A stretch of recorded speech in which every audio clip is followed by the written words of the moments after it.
Good morning, everyone. I'll call the meeting to order at 9:02 a.m. I'd like to welcome council members on Zoom today and everyone who's joined us on the live stream via YouTube. We'll begin our meeting by acknowledging that the CDHO office and staff operate out of Toronto, Ontario, within the Dish with One Spoon territory. The name Toronto originates from Takaranto, a Mohawk word meaning the place in the water where the trees are standing.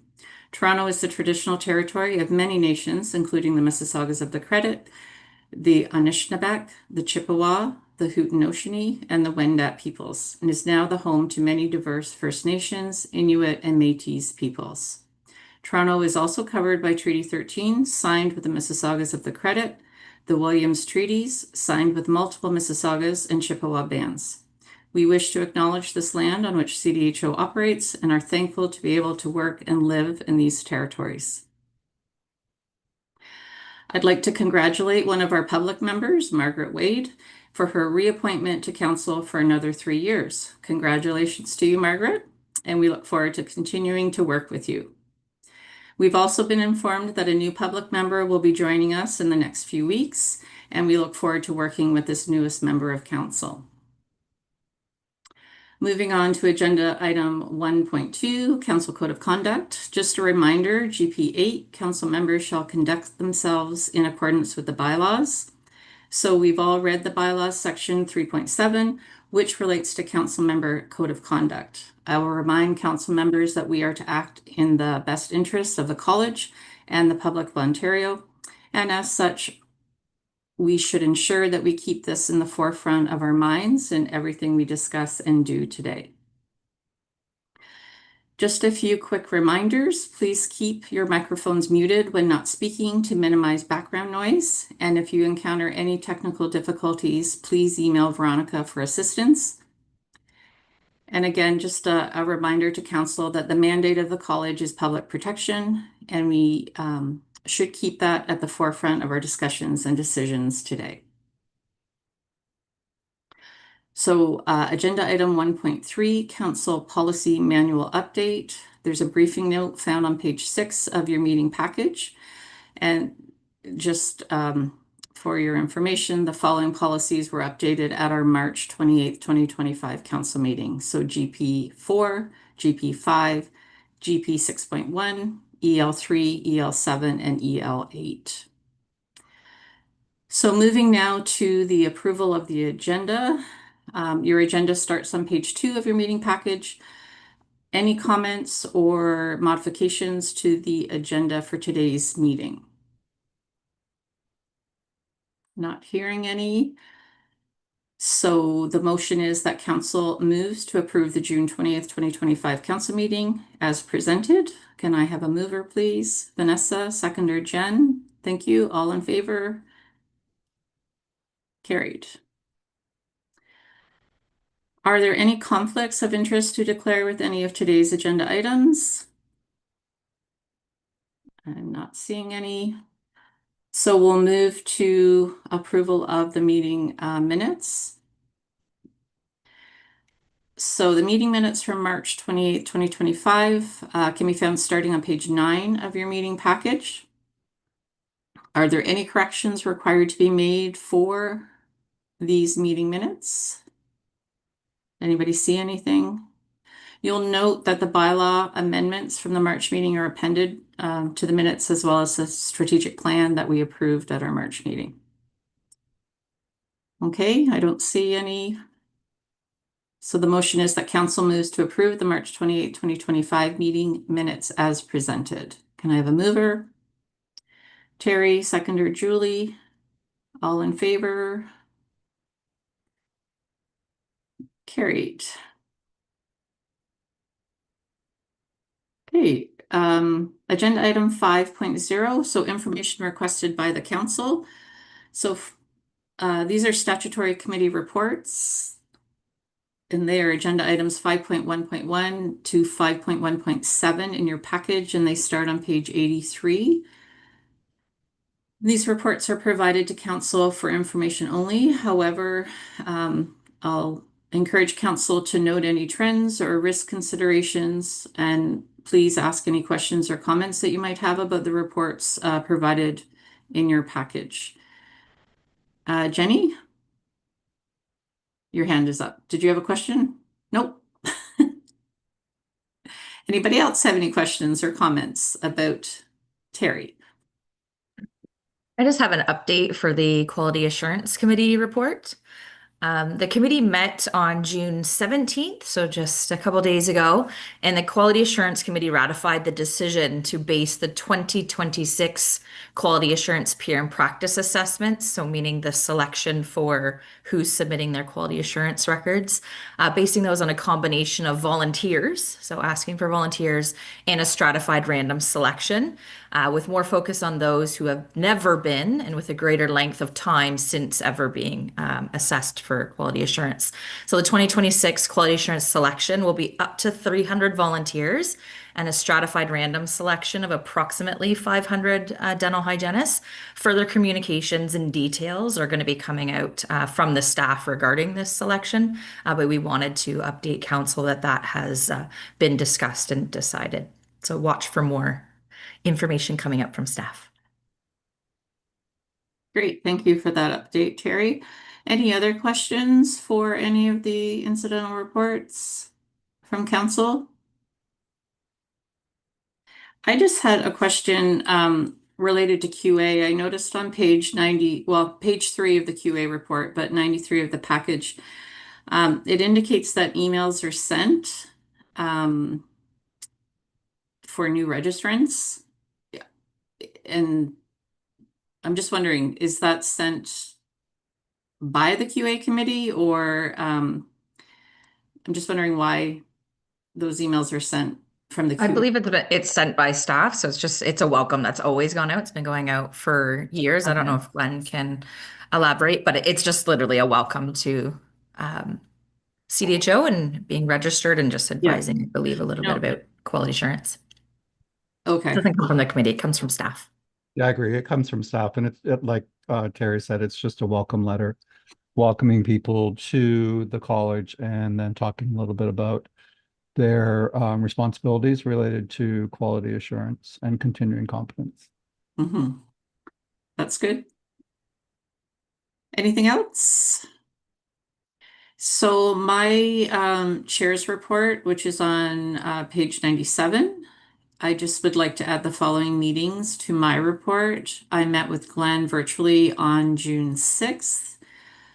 I met with Kevin McCarthy, who we're going to spend some time with this morning on June 17th, and I met with Glenn again on June 19th. So if that could be added to my report, please. Any questions on my incidental report? Great.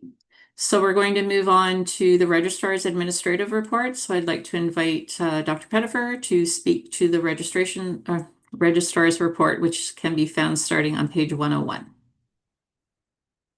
Great. Thank you, Madam Chair, and welcome everyone. Nice to see everyone again, and welcome to our visitors that are following along on the live stream. You will have received a copy of my report that is in the package, and I just wanted to highlight a couple of items from that report for you and also for the people that are watching on the live stream. So I'm really pleased to announce that we have reached a milestone in our registration numbers, and we've just recently reached 16,000 registrants that are supporting the oral health care needs of Ontarians. So that's a very welcome benchmark for us, or milestone, if you will, and we look forward to our continued growth. And certainly this increase in numbers helps to support the increase in demand for oral health care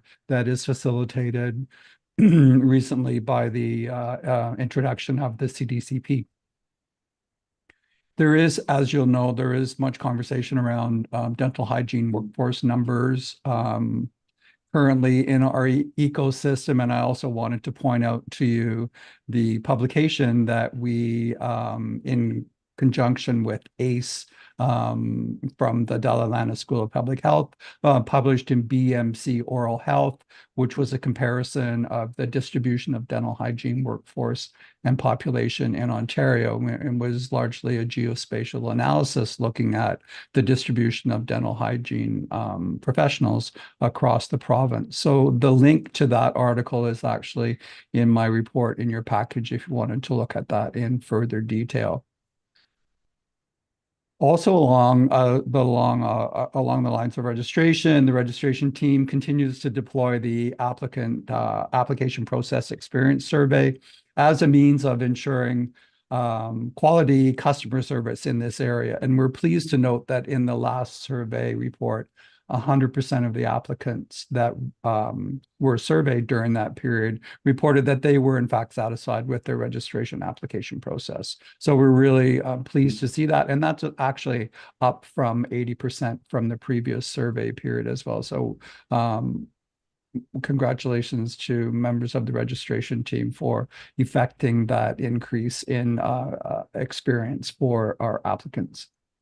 In terms of operations, I just wanted to highlight how the hub is working. It continues to work well, but now we're also sort of involving the broader health regulatory community. This week on Thursday, we hosted equity, diversity, and inclusion working group from the health professions group. So that was our pleasure to host that group and enjoy informative discussions and panel discussions around the area of EDI. We've also hosted the board of directors, the HPRO board of directors meeting recently, and in this fall we'll be hosting the Federation of Dental Hygiene Regulators board meeting in October. So the hub, in addition to providing us a place to work now, starts to serve as a community hub as well, and we're really happy to have that sort of development of the and use of the space. Of course, I think that the big piece of news for us is that related to the CRM migration that we've been talking about for some time, it seems, and now I'm happy to report that we fully transitioned to the new Dynamics 365 database. We've just completed the professional corporation renewals and will be engaging in the annual liability insurance audit beginning in June 23rd. And also working in the background, we're starting to test for the renewal process, which will take place later this year as well. So that's a very positive project completion for us. There are ongoing pieces around our technology that we're considering, and that we're now looking at the registrant self-service portal, or the SMILE portal, if you will, and the platforms associated with that, because they're all in need of some upgrade and refinement. So we're looking at opportunities in that area. I was really pleased to connect with council last Friday during their workshop, and we enjoyed some time together considering and discussing enterprise risk management, and engaged in a deeper discussion to identify specific regulatory risks to the client patient population as they access oral hygiene care. So from this work that we're doing around risk, we're in the process right now of gathering baseline data for the enterprise risk register, which will be distilled into a dashboard format that we anticipate will have available to council for its next meeting in September. The council's regulatory risk identification and quantification conversation will continue in the coming months as well. As one avenue for risk identification and quantification, we're hosting 2 working groups of registered dental hygienists in the near future. One will be asked to consider what they experience and are aware of as patient-side risks in their access to dental hygiene care. So we're interested in the input from members of the profession who are providing patient-side care are in relation to the risks that they see are presented in that interaction. The other group that will be asked to consider the question of what they experience as risks to their own continuing competence in dental hygiene practice over the course of their careers, the respective careers. So all of these conversations and efforts will be used to and result in information that we can use to contribute to the risk-focused regulatory activities of the college. In the area of equity, diversity, and inclusion, Keisha Simpson, who is our equity and inclusion strategy lead, and Paula Benbow, who is our new director of policy and strategic initiatives, are putting together a working group, the conversation of which will be centered around developing a standard of practice for cultural safety and humility and anti-racism. And this work will support the strategic plan initiative of prioritizing equity and inclusion initiatives. So this would just be a working group that will sort of flesh out this area and look at existing standards. There are standards that have been articulated in British Columbia that we'll be looking at as well to help guide the development of this draft standard. In the area of professional practice, we're currently organizing and offering voluntary peer circle events at various locations around the province. We certainly appreciate the opportunity to engage with RDHs in this way. And we've just completed the spring cohort of Path 4 of the 2025 voluntary assessment and have received mostly positive comments. Participants in this path appreciate the opportunity to discuss practice-related issues in a safe, supportive environment with colleagues from a wide range of practice experiences. Individuals who are newer in the profession comment that they very much appreciate the opportunity to learn from more experienced professionals. I say mostly positive comments because some individuals who have participated give us the feedback that they realize that this was not an experience that really resonated with them and that they preferred more individual learning activities like completing the learning portfolio. So I think it's a feather in the cap of the QA committee and the college that we do offer these different paths that address different learning styles for our registrants as they engage in the QA assessment process. As Terry mentioned, for 2026, we've created space for more volunteers to participate in the process.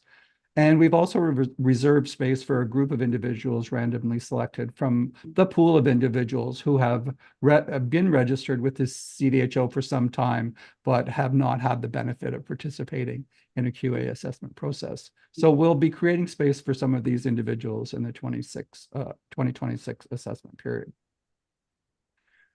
So these are some of the highlights of our activity at the current time that are really the result of a lot of effort and collaboration from our incredible CDHO team members, council and community members, and huge participation from members of the dental hygiene profession. And I'm happy to take any questions. Any questions for Glenn on his update? You've been busy. We are busy. Yes. I just had a quick clarifying question. Sure. You didn't verbally speak about this, but it is in your report, just about the insurance audit. I know there were some questions on social media yesterday because I think a lot of people, well, 5%, have been selected, and when they go into their Smile portal, they're noticing that they have been selected, but they haven't received an email yet. So I'm assuming that the emails will be coming to those selected. I'll look into that. I would Okay. assume, yeah, we Yeah, wouldn't just expect people to pop into the portal to see if right. they've been selected for sure. Yeah. Yeah, that's what I was just hoping that maybe, but definitely just for clarification, I think. Yeah, thank And you. the messaging from early June indicated that emails would be sent, and your update says June 23rd, which is Monday, so I'm assuming the emails probably will be sent. Thank you. I'll look into that. Sure. Thank you, Glenn. It's a great comprehensive update, and all of the things you mentioned are all positive things for the college and ultimately the public of Ontario. So, Thank you. okay, moving to agenda item 6.0, governance process items. We have a lot of governance process items to review today. We're going to start now. We're going to take a break from them, and then we're going to pick them up again after lunch. But I'd like to welcome Blair McKenzie and Usman Paracha from Hillborn LLP to provide the financial statements for 2024. These statements start on page 137 of your meeting package. Blair McKenzie is the firm's managing partner, specializing in financial and professional services, not-for-profits, and more. And Usman Paracha is an associate partner at Hillborn LLP. We welcome you both, Blair and Usman, to present the 2024 financial statements to the council. Good morning, Michelle. So Blair McKenzie was not feeling well, so he's unable to attend. Okay. I'll be the one presenting both an overview of the audit as well as the draft statements. Sorry about not being on camera. I am having some technical issues. That's also the reason why I had to wait a little longer to join. All right, so I'll start off with a kind of an overview of the audit itself. So the purpose of the meeting today is basically to get your approval to finalize the draft statement that have been presented. It was presented to the executive committee on June 4th, and now we're looking for the board to approve them. So the purpose of the audit itself is basically to provide an opinion on the fairness of the financial statement in accordance with the Canadian accounting standards for not-for-profit organization. It can also be framed as our efforts to basically detect a material misstatement either as a result of fraud or error. A material misstatement would be defined as an error in the statement that basically would change the board or the committee's decision on how you allocate your resources. Materiality was set at $750,000.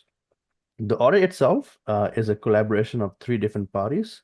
So that's being management and staff. So that's Glenn, Suzanne, and the team that are responsible to produce the financial statements.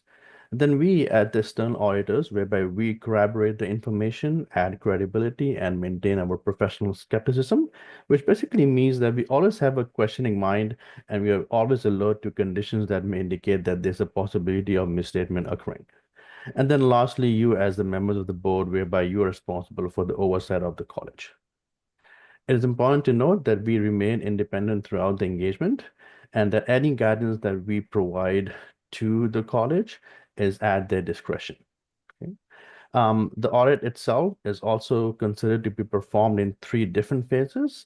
The first stage is basically the pre-audit, where we present our audit plan to the executive committee. This was done in February of 2025. The second stage then is the feed work, which basically we perform the procedures that we have designed in order to assure that we have sufficient and adequate audit evidence against the numbers that we are presenting to you this morning. And then lastly, the last stage is the post-audit, which is where we are at right now. So we met with the management, presented them with the draft statements end of May, and then followed by your executive committee on June 4th, as I mentioned earlier. Right, so any questions up till now before I start presenting the draft statements? Okay, let me make sure I can share my screen.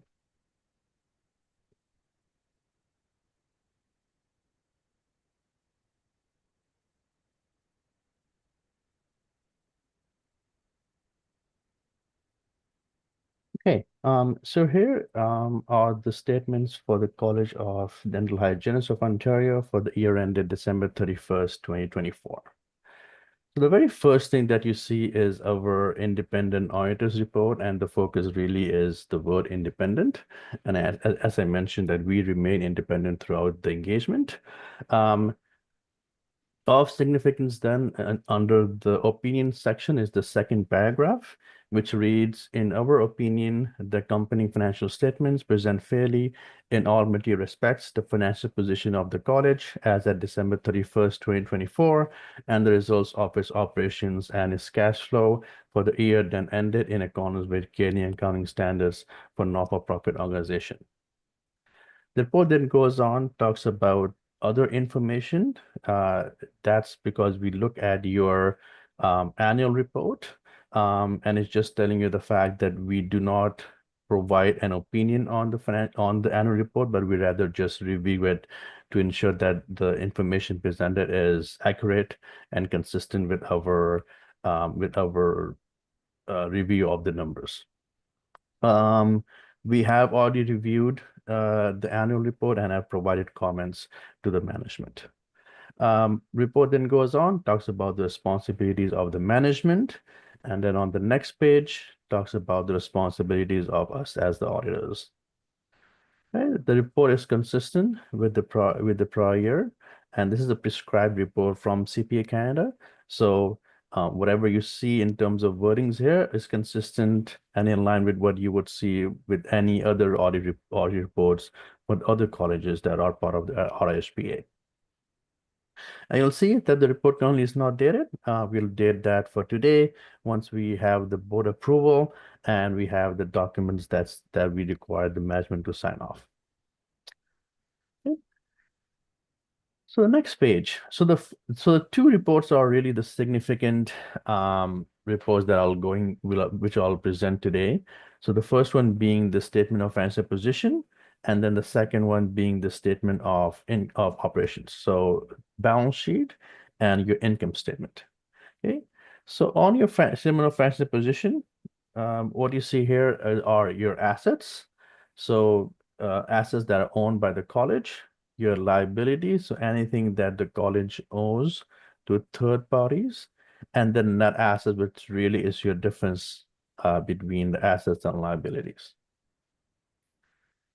So go over a few things here. So under your assets, if I look at your cash and investments, amounts highlighted in green here, these two amounts, and then that amount of $8.7 million, you'll see that for 2024, the cash and investment balance amounted to about $17.3 million. And for 2023, that was about $17.9 million. So the change from 2024 to 2023 is a decrease of $560,000, right? And that's due to the fact that in the current year, there's a $832,000 loss net of amortization. And the reason why I said net of amortization is because amortization is not a cash item, all right? And that's offset by a $265,000 increase in the deferred registration fees. Under your deferred registration fees, which basically are monies that are collected from members who are paying for their 2025 membership. So that's a revenue for next year. And hence, that's why you see that we have set up that as a liability, because the college still has to provide services against those fees. So for 2024, the balance is $6.2 million versus $5.9 million for 2023, an increase of $265,000. And that's just due to more members that paid for their membership fees before the end of December 31st, 2024. So 618 more general and specialty members and 24 more inactive members compared to last year. Okay. The net assets, I'll go through that. There's a separate statement about that. So I'll go through these numbers just in a little while. The next page is your statement of operations, or better known as your income statement. So you have your revenues, you have your expenses, and then your difference being net loss for the current year. So $1,089,000 loss for the current year by the college. So under your revenue, your registration fees, your revenue increased from $6.2 million to $6.5 million, an increase of $231,000. And again, that's just due to more members paying for their registration fees. So 444 more 444 more general and specialty members, and 155 more new grads, and 21 less inactive members compared to last year.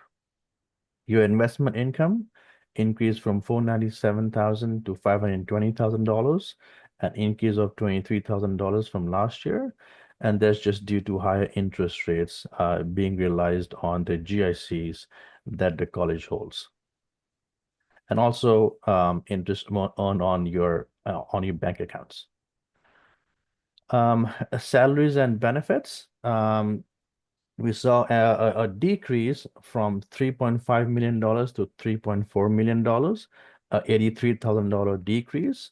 And although the average count for staff complement remained the same, the decrease basically relates to a $180,000 retiring allowance that was paid to one of your staff, ex-staff last year. Okay. And so the $180,000 decrease related to retiring allowance that was not paid in 2024, offset by increases for your staff working currently for the college. Information technology, we saw an increase from $584,000 to $1.7 million. That's a $1.1 million increase, and that's related to the CRM migration that's being done by Deloitte. Okay. Quality assurance, we saw an increase from $429,000 to $702,000, an increase of $272,000. And that's just due to the peer circle initiative in the quality assurance department. Okay. And then lastly, premises rent. There's a decrease from $370,000 to $304,000, a $36,000 increase. And it's just due to more rental income that's being collected by the college. So $127,000 rental income in the current year versus $43,000 rental income in the prior year. Right, and then lastly, I'll go through the statement of general net assets. So your unrestricted balance as of December 31st, 2024 is $8 million. And it's close to about 12 months of your annual expenses. So pre-COVID, the prescribed levels by CRA was between 3 to 6 months. But for post-COVID, the guidance that has been provided by CRA is that the unrestricted balance should be between 6 to 12 months. Okay? So the college is around the 12-month mark. So it's currently at the right level. Okay.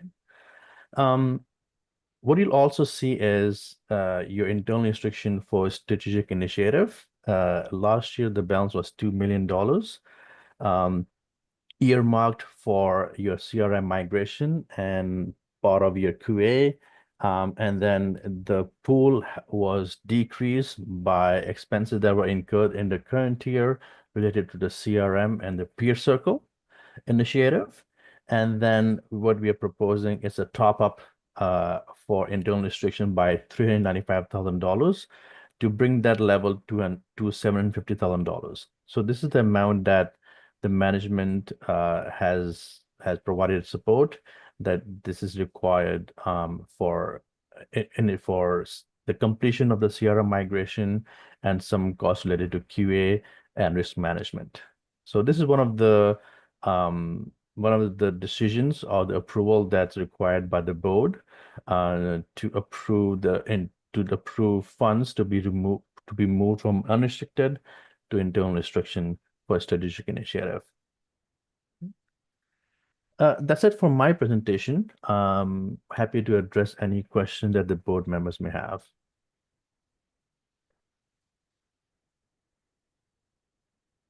Any questions for Usman with respect to his presentation? So as has been oh, sorry, Vanessa. Thanks, Michelle. Thanks, Susan. That was a great presentation, very thorough as usual.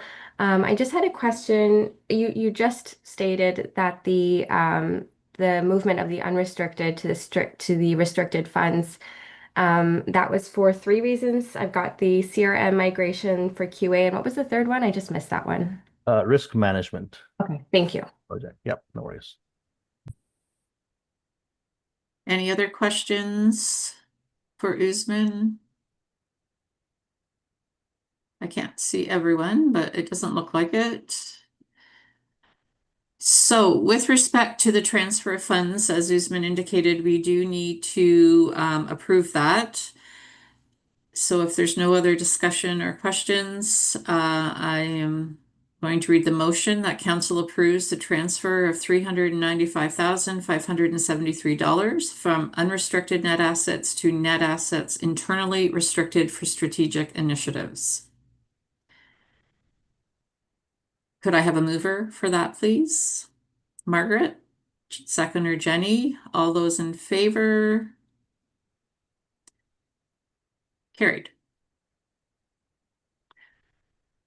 Jenny, do you have a question this time? Nope.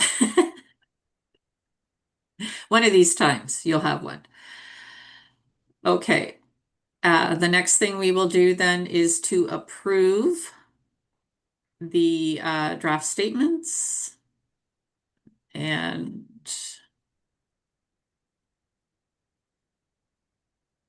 the motion is that council moves to accept the 2024 draft audited financial statements as presented by Hilborn LLP.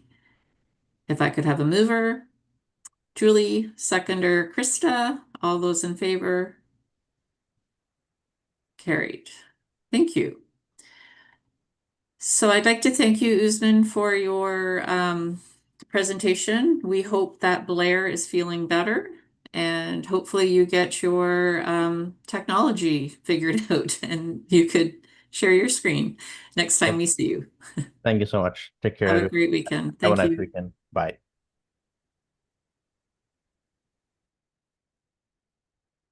Okay, so we are on item 6.2 in your agenda, and this is the auditor assessment tool.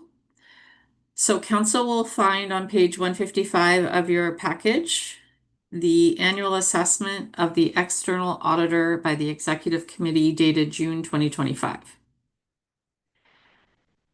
So this document contains a lot of information. Part of it was completed by executive and part of it was completed by staff. And basically this is an annual activity that is done, basically ensuring that the auditor is being effective, and the executive committee uses this, and therefore council will use it to meet our responsibility to make informed recommendations related to the external audit that's done. So hopefully you've looked through it, and if there are any questions, we can answer them, but does anybody have any questions related to this? So basically, council is being asked to review this tool and appoint an auditor for 2025. Not seeing any.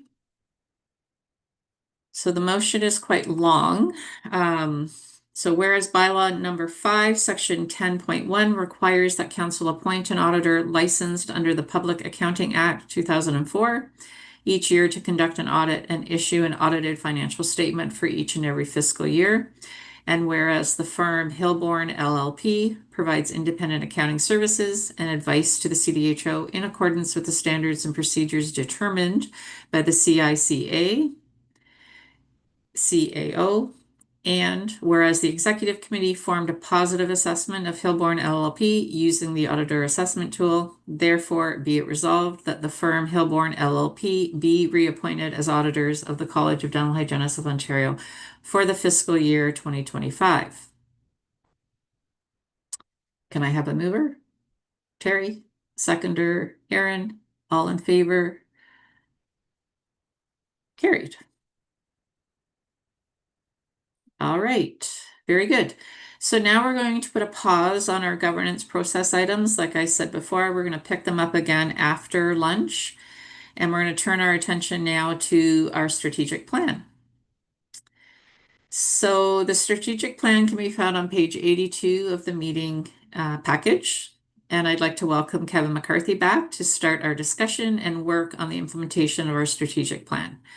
So as council approved the new strategic plan at the March council meeting, it's now time to start working on the implementation phase of our plan. So Kevin's here to start this very important work with us. And we'll be looking at that initiatives and actions stage. So welcome back, Kevin. So many years into virtual meetings, and I still don't know how the mute button works. Michelle, thanks so much. Good morning, Council. It's really a delight to meet with you. And I think, as Michelle, you've set up, I know from a number of discussions that Council is really interested in moving forward and implementing the strategic plan. And of course, this content is really focused on your governance modernization. If it's okay, I do have a slide deck, and the purpose of the deck is really to sort of guide our time together and make sure that Council has sufficient time to have robust discussions about some of this implementation planning. So, and I can remove this deck at any time just so that there's more visual engagement, of which there will be throughout this session. So I just have to figure out how to share my screen with Zoom. Sharing. Can I ask for a thumbs up or something akin to that where you can tell me that you can see that? Yes, perfect. Perfect. Let me just move off. Okay, there we go. So as I said, and as Michelle introduced, this is really focused in on key elements of the college's new strategic plan, and that relates to governance modernization. The agenda, there is a bit of an agenda, and I'll just highlight a few things so that you're really clear about what I'm hoping to do, and then just jump in if you think there's something missing. And of course, that goes through our entire time together. If at any point we need to kind of highlight or discuss something further, please indicate that. But it's not a large slide deck, but I would like to frame this discussion in some broader context of the regulatory space as it relates to governance, and then really focus in on CDHO's strategic plan and vision for governance modernization. And then what I'd like to do is go a little bit more specific in what is really a proposed governance project or projects and timelines to show council what are these proposed governance project streams. They are separated out, but ultimately they're all interconnected in different ways. And then to take a really good amount of time to look at those projects and move into some small group discussions so council can have that, and then some large group discussions, which can be very broad, but fundamentally looking for any input and feedback on what's being proposed, including timelines. And then to finish off with some next steps. So happy to present some information, but really looking forward to hearing any input or considerations from council itself. So I just wanted to start with something that was a bright picture. The rest are not so bright looking. But I think something that this council is really aware of is, broadly speaking, in the regulatory space and across Canada and beyond, there is really a recognition of the changing expectation of the public or the publics in the broadest sense. And that manifests in lots of ways, including governance and how decisions are made. Are they transparent?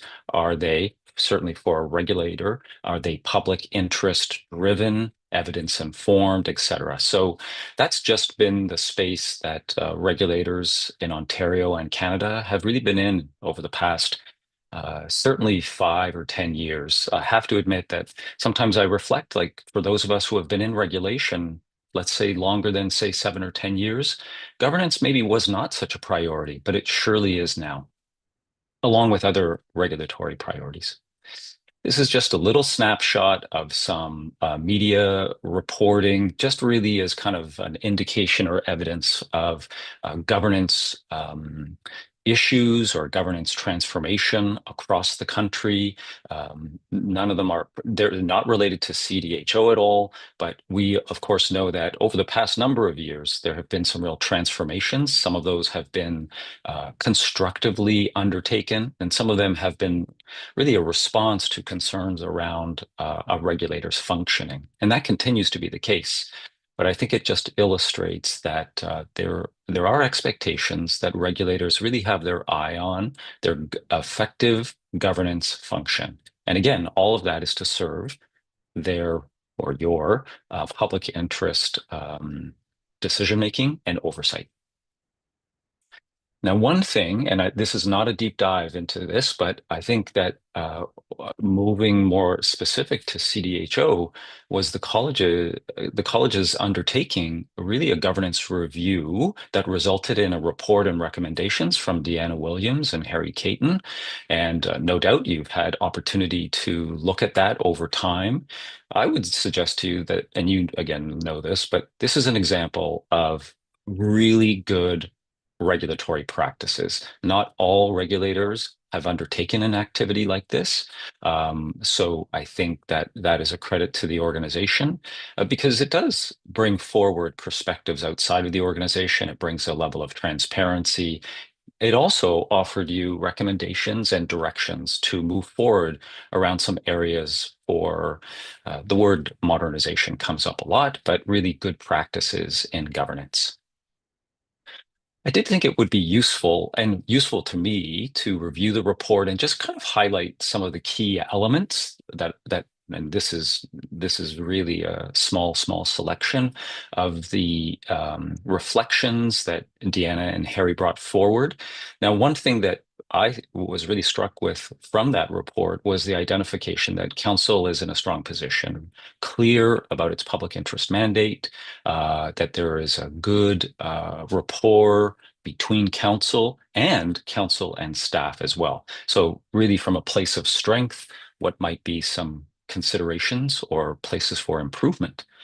And so the comments here, and I won't read them out, but these were just drawn. These are some of the reflections that were drawn from the report itself. And none of this, again, is unfamiliar to you, but some reflections around a bit of a rigid style or the complexity of governance processes within your current model, that there are some really strong separations in terms of how things operate, including council's engagement with the registrar and CEO and by extension staff, that there is that complexity and perhaps some reflections around kind of limiting council's ability to kind of have an oversight role around strategy and policy, et cetera. And I think one of the other observations rather was theirs, this is not mine, but very procedural focused and maybe a little less on contemplating patience and risk of harm and public interest. And then just some of the what was described in the report as good practices or contemporary thinking on governance. And I think that this is really much more a picture of regulatory governance across Canada broadly and more, but an approach with governance that is more kind of flexible, less onerous, that it really leverages that important collaborative relationship that exists not just amongst council members, but also council and the CEO, registrar, again, and staff, who are there to provide guidance and advice and regulatory expertise to position council in your role as providing oversight of strategy, implementation, policy, etc. So there are roles. Council has that oversight role, and the team really to implement and operationalize the regulatory piece as well as your decisions. And again, from the report, as it relates to contemporary thinking on governance around focusing on risk, focusing on outcomes, less about processes and procedures and structures, evidence-informed decision, and again, that focus on council's role as the oversight body for strategy, decisions, implementation, and really leveraging your competency, a competency structure in reviewing your performance and your own evaluation, and the value to improvement, having an improvement focus on governance, because it's not a static state like regulation. It's not a static state. It evolves and changes over time. And then I think, at least I might be connecting the dots wrongly, but to me, I think a key element of the report was one recommendation was that council would create or establish a new strategic plan for the organization. And I won't go through it, but there are a number of elements to it that had the pleasure of supporting council and really zeroing in on what would be strategic focus for the regulator over the next couple of years. And at the bottom there is modernization of your governance practices. And just such an important articulation, all of it, but a really public articulation about where you want to be by the end of the next 3 years. So you're not doing all of this work, all this strategic work, or all of this implementation in 1 year. You've given yourself a space over 3 years to accomplish your strategic plan. And then, of course, reporting back to council on implementation, et cetera. But this one is a little more unique because there was a really direct role for council to be involved in this. And then just as an aside, I had the opportunity, this is both out of the strategic plan discussions, but then also follow up with your governance committee to talk about modernization and what might be some areas where I, as part of an external consultant, the regulator's practice, could support council in your implementation of a number of the key elements of this modernization. And so that was really informing 4 particular areas about where we could be in a position rather to support that implementation. So here's a little. I'm just going to walk through this, and then maybe come off the deck a little bit just to see if there's any questions about this before I go into the particulars.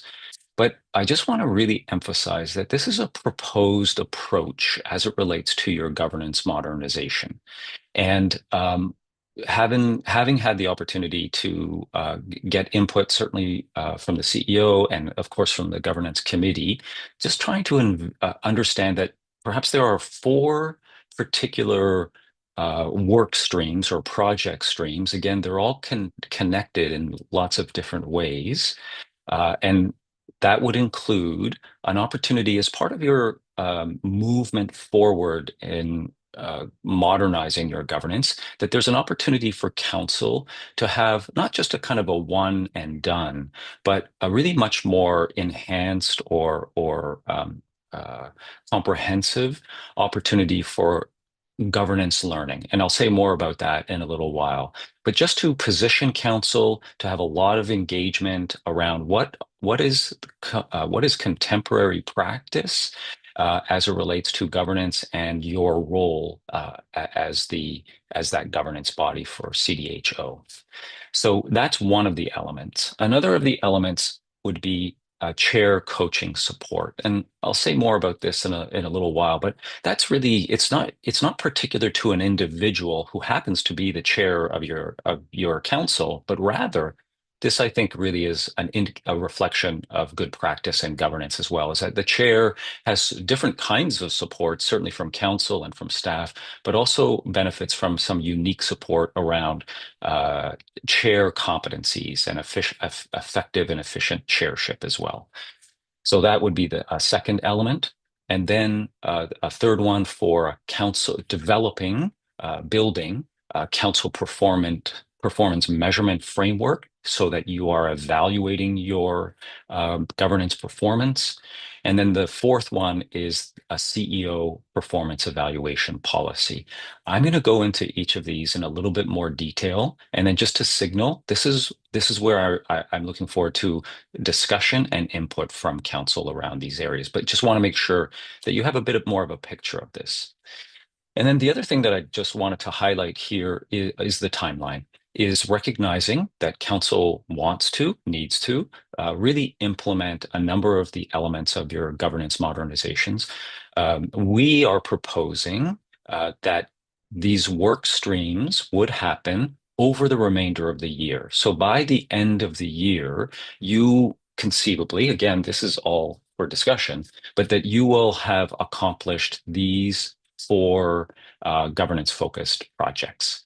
Of course, there would be next steps around further implementation or utilizing these, but they would be, I think, real strong evidence of you moving forward as it relates to your governance work. And mercifully, I can see that a hand goes up. So this is great. Terry. Thanks, Kevin. A lot of detail, a lot to process and kind of think about, and I appreciate that we're going to work through it. So I hope this isn't a premature question. I see there's governance learning. I see there's chair coaching support and all the other pieces. I'm not seeing, us doing our policy revisions and modifying our policy manual from a policy governance lens with executive limitations and all of these types of things, which is typical of policy governance, and modernizing that into a different framework. And I'm not seeing I'm assuming we're going to get to those strategic goals and things we're going to evaluate as we go through this presentation. But is that all included in these pieces? Because I'm just not seeing the actual flip over, or is this we're working on this till January and then, shift into a new Mhm. type of structure after that? Thanks, Terry. And I'm happy to jump in, but others at the table might want to offer additional information. So, and again, this is my understanding. So that's up for challenge and for kind of refinement. Glenn, did you want to jump in, or should I continue? Well, I don't want to interrupt your valuable thoughts, so go ahead and then I'll follow. Great.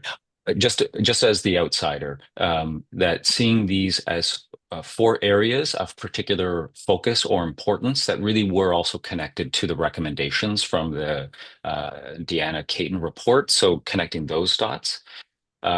It isn't, Terry, just to get really specific to your question, it is not necessarily that whole review or comprehensive review. So I think that these are key priorities that were identified as needing attention for this first year of your governance modernization. I'll say 2 other things if it's okay. One is that these, I believe, will contribute to enhancing and update key policies. So that's one. And then 2, you, council, will be in a position to then identify what are your other priorities as it relates to governance work as well. And I think that that might get a little closer to what you're talking about. But just to say is that I think that these were ones that were identified as priority and achievable in a period of time, as well as contributing to building up your current kind of policy portfolio. Glenn, I think your hand went down, but I'll just throw it over to you in case there was something to add. No, I think that's right. So great question. And I think that we briefly touched on this before, as this really being a bucket of work for us to do as well, which is like, what do we do with this very comprehensive policy framework that we have? And certainly in reference to our workshop last week, when we look at the enterprise risk register, there's sort of some a representation of a lot of those policy pieces in the risk register itself. So the register assumes some of those policies, the oversight of some of those pieces that are articulated in those policies. But to answer your question, Terry, we're sort of in the background doing the preparatory work for council on this to sort of get things ordered so that we can bring it all to you and say, okay, we have this this policy framework that we now need to amend or shift or remodel, and what are council thoughts on this particular thing. So, really happy to have our new director of policy and strategic initiatives who is working in getting that into a form that will be useful for council in its discussions. Go ahead, Terry. Nice. Just to respond to that, I think that's amazing, and council is going to need all the support it can get. I really encourage council to participate and have the discussion, because council makes policy that informs staff. And so let's use staff as a resource. Let's have them help us out. That's amazing. But if we don't take the lead on this, council isn't effectively doing their job. So I'm looking at the chair coaching support, and I'm wondering if that should be converted to council coaching support as we progress through some of these types of things, whether that's Kevin or someone else. And staff, of course, because they're going to be extremely valuable.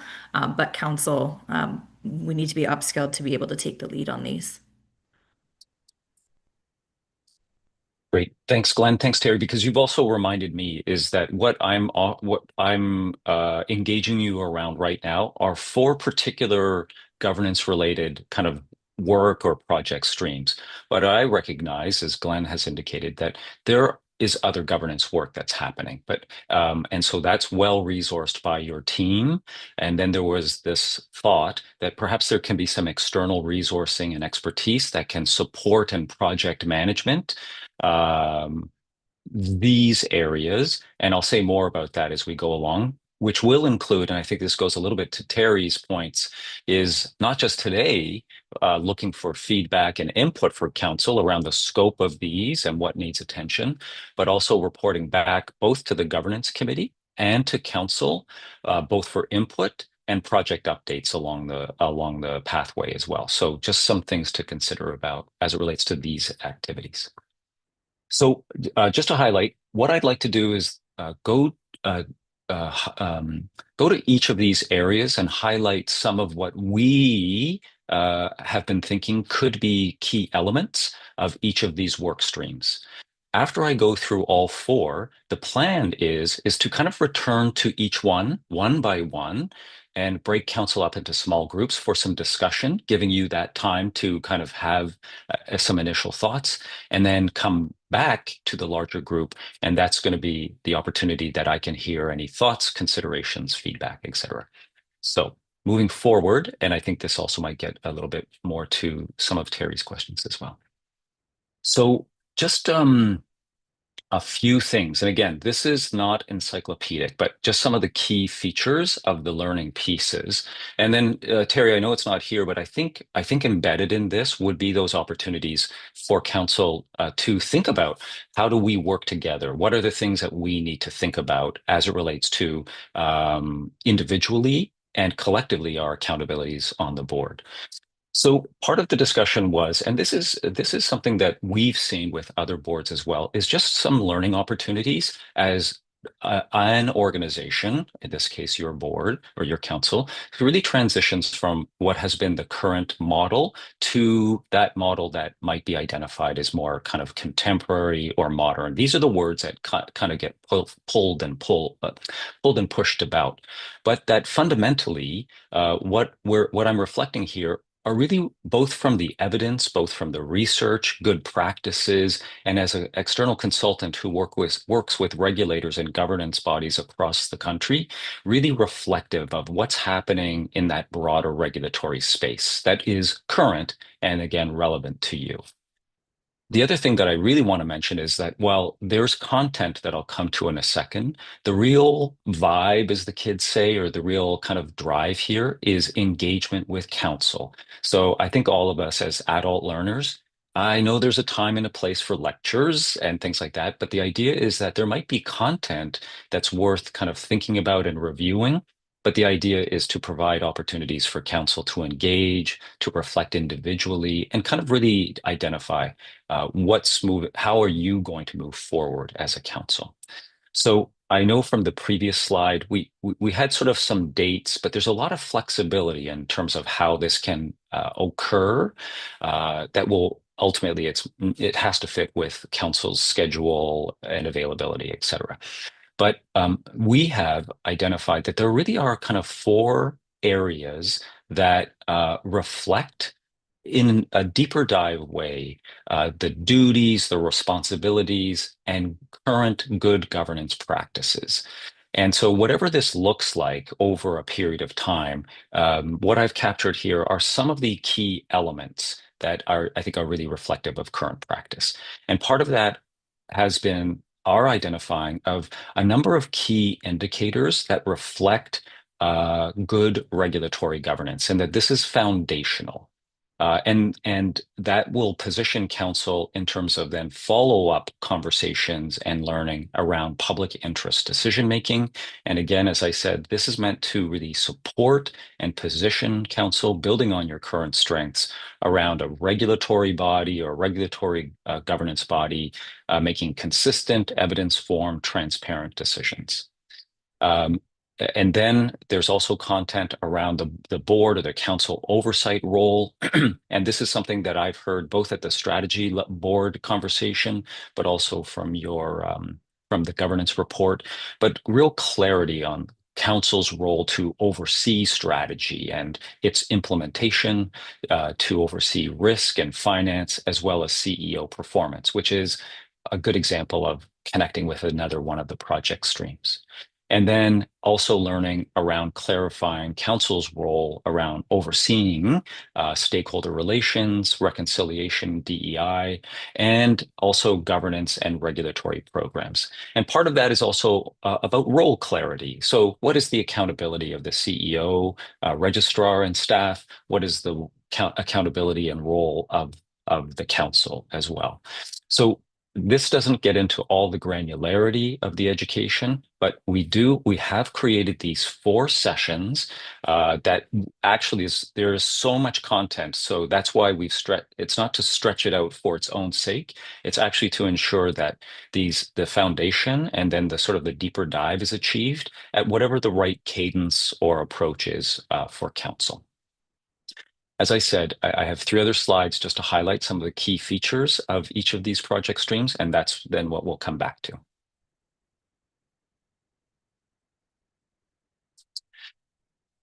And then one of the elements, as I said at the start, I just really think this has clearly emerged as just a good practice and regulation broadly, but even outside of regulatory governance, but particular chair support and coaching. Yes, it can be tailored and must be tailored to the individual, but and I'm sure everybody I think we're aligned on this, that this is about supporting and enabling good chairship, right? It's not about, oh, there are deficits. Everybody has something to learn, but there'll be a flexibility, there'll be a direct, one-on-one engagement, and this would be my accountability to identify with the chair, a particular chair, whatever their learning needs are, whatever will support their leadership as it relates to being at the council table, and then really kind of structure whatever that learning might be. So it's designed to be really practical, really engaging, supporting an individual, but ultimately supporting council's function. And so whatever that might be a set of tools or strategies to ensure that there's meaningful engagement at the board table, that you're focused on the right issues that are, again, that public interest focus, and even practical things like meeting management, and sometimes supporting and managing the council in what might be challenging conversations, right? And because that's going to happen, and that is an important element, frankly, of the council's accountability. So fundamentally, again, what this would be is something that is going to be both evidence informed because there are some key elements to chair support and coaching, but also really tailored to an individual. And if you'll recall, this too would be flexible, but sometimes I've envisioned this as being kind of connected to board meetings, that sometimes the preparation, a chair's preparation to the board might be the best time for coaching, but that's where there'll be a lot of flexibility around what that could look like. And then the next piece, this is, I'm going to really suggest, like, be really clear about this. This is really about a framework rather, or creating a policy for council performance measurement or evaluation. I am so confident that you are aware that this is a key element of both good governance practices for regulators broadly. Again, from my perspective, I'm not sure that many regulators were involved in doing kind of any kind of evaluation not that long ago, but Ontario has really led the charge on this. And all of you are no doubt aware of the College Performance Measurement Framework. So these are the standards, the performance standards that the government has set out for all health regulators, and some of those include governance accountabilities, a number of them, including onboarding, having a set of competencies. As it relates to performance measures and evaluation, the CPMF requires that a council has a framework for its evaluation. And then there are a number of elements that are connected to that, including evaluating council as a whole and evaluating your meetings. It also includes that you would have a third party, like a more objective assessment done by a third party every 3 years.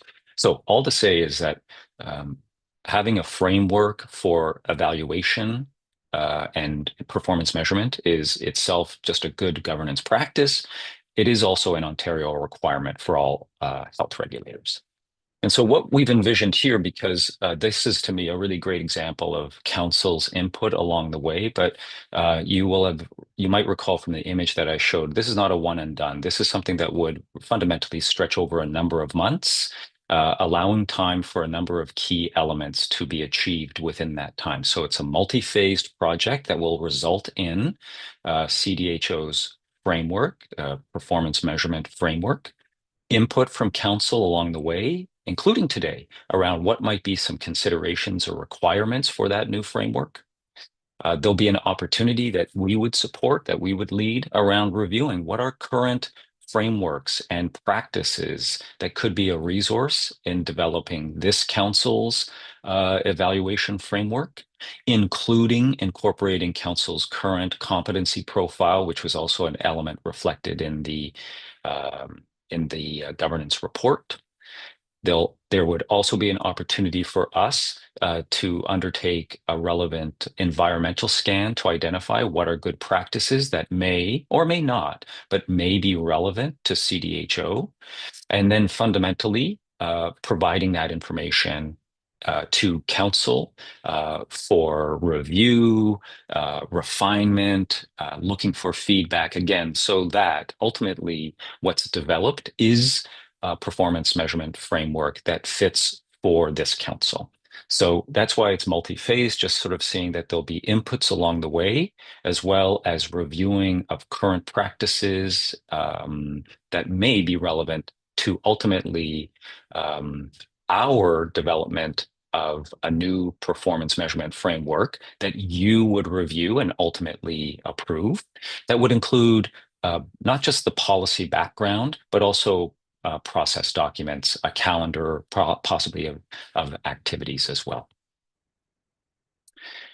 And then the fourth part relates to a policy for CEO performance evaluation. Again, another example of something that was identified by council at the strategic plan discussions and in your governance report.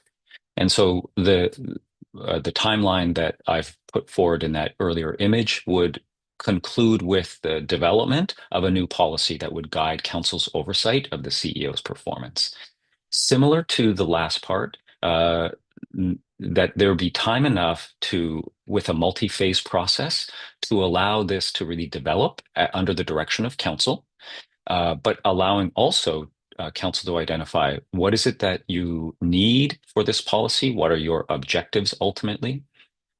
Similar to the last item, an opportunity for us to support you by doing an environmental scan about what are current regulatory practices, whether, well, yeah, in regulation and outside of regulation as it relates to supporting or processes related to CEO evaluation.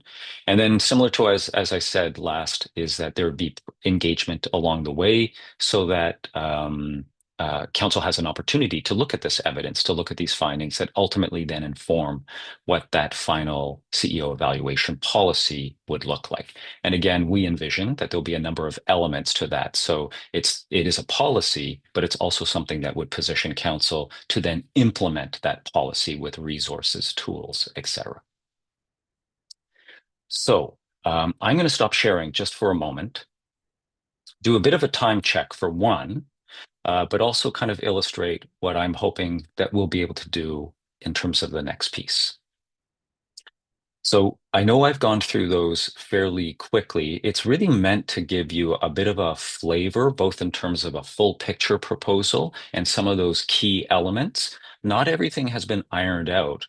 And that's why this is important, so that council has an opportunity to talk amongst one another and then provide feedback. Well, let's not forget this, or we need to make sure this is captured as well. So that's really the next part of what I'd like to do is return to each of those slides. There are a couple of questions that I'd propose, but I really want to be very clear. These are not meant to limit your conversations. Fundamentally, the overall question is this making sense to you in a small group? Is there anything that you think needs attention? Any feedback that you have? So the questions that I kind of will provide are just meant to be sort of like thought starters, but not meant to limit your conversation. So we are going to go through a little series now with Veronica's technological support I'm just going to refresh your mind about what the individual slides were, show you a couple of questions. Don't worry about them. They're just meant to be sort of thought starters. And then you will be put into some small rooms, virtual small rooms, just for 10 minutes, just to ask you to kind of contemplate these questions on this particular work stream. And then we're going to come back and have a large group discussion. So I'm going to pause there, just see, does that make sense? I don't want to rush too quickly. We've got time. And I think this is just such a critical opportunity to make sure council's feeling connected to the work, but also directing the work as well. So I'm going to pause there. Any questions, any comments?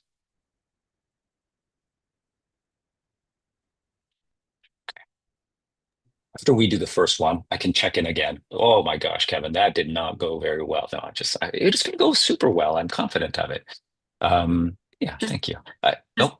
Just logistically, Kevin, Yes, we sorry. have a break scheduled at 10:30, so maybe we'll do this first group activity for 10 minutes and then we'll come back and then we'll go into a break. Thanks, Michelle. That Is that sounds right? great. Can I Okay. just double check? And I'll look to you for this, but so we'll take 10 minutes and before we debrief it as a large group, we'll go to break. Is that what Yes. what I just, perfect. That sounds humane and wise. Okay, so I'm going to reshare the screen. And again, this is just for you to kind of have in mind before you go to your small groups. Okay, it was right in front of me. Sharing again. Okay, so I'm going to go back. Don't look at this one. Now you can look at it. Okay, so this is the area that I'm asking you to focus in on for the next 10 minutes is really governance learning. And this is part of a proposal that we think is going to be comprehensive and something that would happen over a number of months into the fall and into the latter part of the year. I just want to sort of remind you that what we've proposed as the areas are already really evidence-informed areas based on a number of inputs. However, there's a lot of flexibility to ensure that we, assuming we go down this pathway, that we can tailor it to ensure that what you are looking for as a council, whether it's process or content, is incorporated into the information or into the process. And so some of the questions that I thought might be helpful for Nope. You know what I've done? I mean, it, you won't imagine, you can't imagine how prepared I was before. There it is. I wanted to make sure they were connected, and then I disconnected them. So just some of the things to contemplate, but again, don't feel restricted by these conversations. Are there particular topics or learning needs individually or collectively that you've identified really must be reflected in any kind of a learning session? Again, are there knowledge gaps? And I think it's fair for any of us to say, of course, with anything, there's always going to be some opportunity for enhancement of learning. So this is really constructively kind of asked of you is like, what are areas of interest? What are gaps maybe that you've identified that will really position council well as you kind of think about and incorporate current governance practices. And then the fundamental question, and this is going to apply to all of them, is I'm looking for you to tell me what fundamentally what's needed for something like learning as it relates to governance. So I'm going to stop sharing. And again, those questions are just to be thought provoking, but you will decide what you're thinking about as it relates to learning. 10 minutes.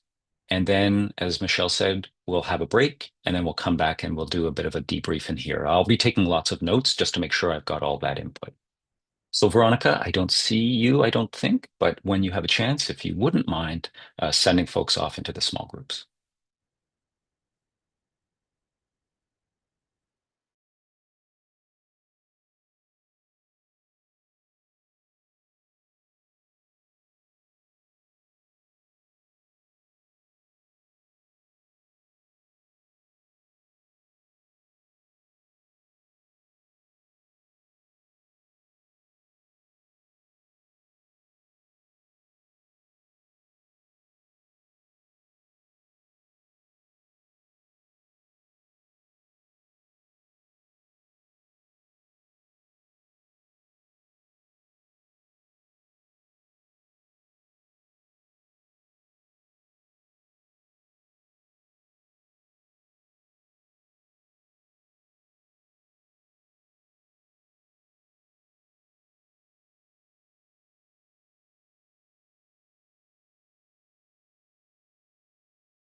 Okay, so thanks everyone. So we'll just take our break now. Can we come back at 10:50?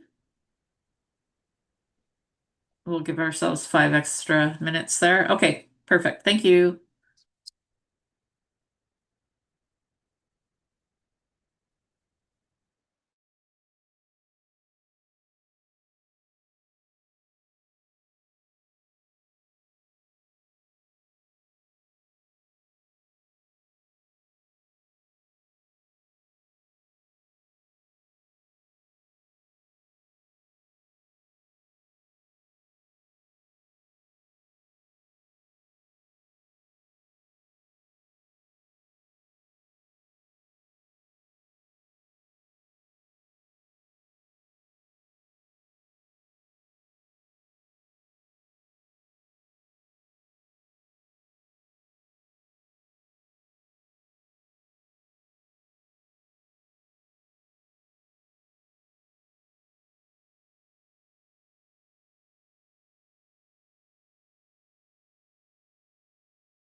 I think you're probably good to go, Kevin. Great. Thanks, Michelle. I'm happy to pick it up. So again, the general question to all of you, don't feel like you have to represent your group unless that's something that you're going to do. But part of this is a real opportunity under that banner of learning opportunities, governance-focused learning opportunities that really will support your transition from the policy governance to some more kind of, I guess, contemporary practices. What are some of the considerations or even questions that might need answer through that process? And so if it's okay, I'd just like to open the floor, and maybe the best way is, again, you'll tell me if your conventions are different, is just to put your hand up, and then we'll know exactly the order of anybody speaking. I know I think it's always worth repeating. There are no right or wrong answers. It's really important input that it will inform the further design of relevant learning. So I'll stop there and I'll just open the floor. And I'm also taking notes as well, just so that I'll be looking, but I can type and look at the same time, thanks to grade 9 typing class. Amit, over to you. Yeah, I took some of the notes for our team, so I'll share some of our feedback. So we thought there'd be some opportunity for us to get some additional training to increase the value of the council for board oversight responsibilities, part one. I think with newcomers coming in, whether you're from the profession or public members, it'd be good to kind of have like a fit for purpose training model as well. I think we have mentors, and how do we increase that expertise in the mentor space as well, to allow them to be able to help the new members acclimatize to the council. And then the other thing we talked about was like, we have a competency model. So how do we reflect that across the council? And how do we bring that into our committees? Knowing that, there's some quorum that's required for some of these committees as well, but how do we reflect some of those competency models to enable skill set differentiation across, various parts of what we bring as experts, right? And then also, I think one of the other feedbacks or comments that was made was, the appropriate level of engagement in council meetings. So how do we help each other, in that journey? So are there opportunities for us to have like smaller review sessions of some of the outputs before we come to the larger, council meetings and stuff like that? And I'll stop there. If anyone from my team wants to add anything else, if I missed. Thank you so much. I'll just wait to see if anybody from your group wants to add or refine. Great, great. Oh, sorry, Vanessa. I just wanted to jump over to what Amit was saying. We were in separate groups, but I just wanted to say that there was quite a bit of similarity between on topics that we discussed. So we also did discuss like having some kind of training module for new members, because as Amit was saying, we do have the mentorship program, but having some kind of maybe a training module like Amit mentioned, just to have the new members get to a certain level quickly right at the start. I mean, we did have that before when we were doing the policy governance modules, but obviously now we're moving away from policy governance. So having some kind of different governance modules just to have the new members come up to speed. We also talked about just moving away from policy governance. We're so set with having the policy manual, monitoring a certain way, having those just different risk elements in place in the policy manual. And Glenn mentioned, going with the risk register and how we can, I think what Glenn meant was like monitoring those risks through the risk register as well. So we're just kind of curious how like these different risk elements will come into play moving away from policy governance. We talked about having clear definitions of roles and responsibilities for everyone. As you said, in policy governance, it's very, very rigid what the CEO's role is, what council's role is, how will that collaboration now take place in this new governance framework? And then how do we, how does collaboration happen without stepping into, the other person's role kind of thing. We also talked about how the financial oversight piece will change. Um, for example, with policy governance, typically the operational budget is approved by council without, we can't really step into the CEO's the staff budget. So how is that like oversight piece going to take place now, moving away from policy governance? What sort of proof will there be going forward? Because with policy governance, we rely really on the registrar's reports. So are we going to be, I think with other governance models, there are a lot of like different sorts of pieces of evidence that are provided to the board. So we're just wondering how that's going to look like. And really we just came back to the overarching thought that we don't know what we don't know. So to look at like what the learning needs are that need to be addressed. We do have the competency profile, which we do self-assess at the beginning of the year, but it is a self-assessment. So some of us might be assessing ourselves as, more than or less than what we are. And there's no external piece to that assessment. So how is that going to fit into the new governance model as well? Yeah, so just wanted to stop there, and please, group members, if you want to jump in and add anything, please do. Great. Thanks, Vanessa. Just pausing just to see if anybody else from that group wants to sort of add or refine anything. And then also a call to anybody else. Just pop in, raise your hand, and then we'll move over to you. Great. Christina, I thank you.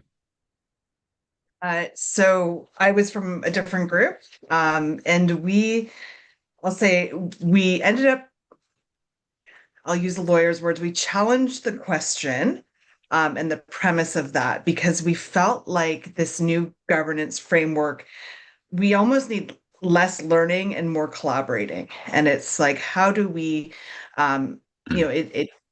we feel like we got enough education. Some of us were onboarded more recently. There's lots of speakers come in, lots of onboarding documents. We felt like there's good support. The mentoring framework was good. But we felt like we need more time, like giving input. And we had a really successful workshop last Friday in the morning session.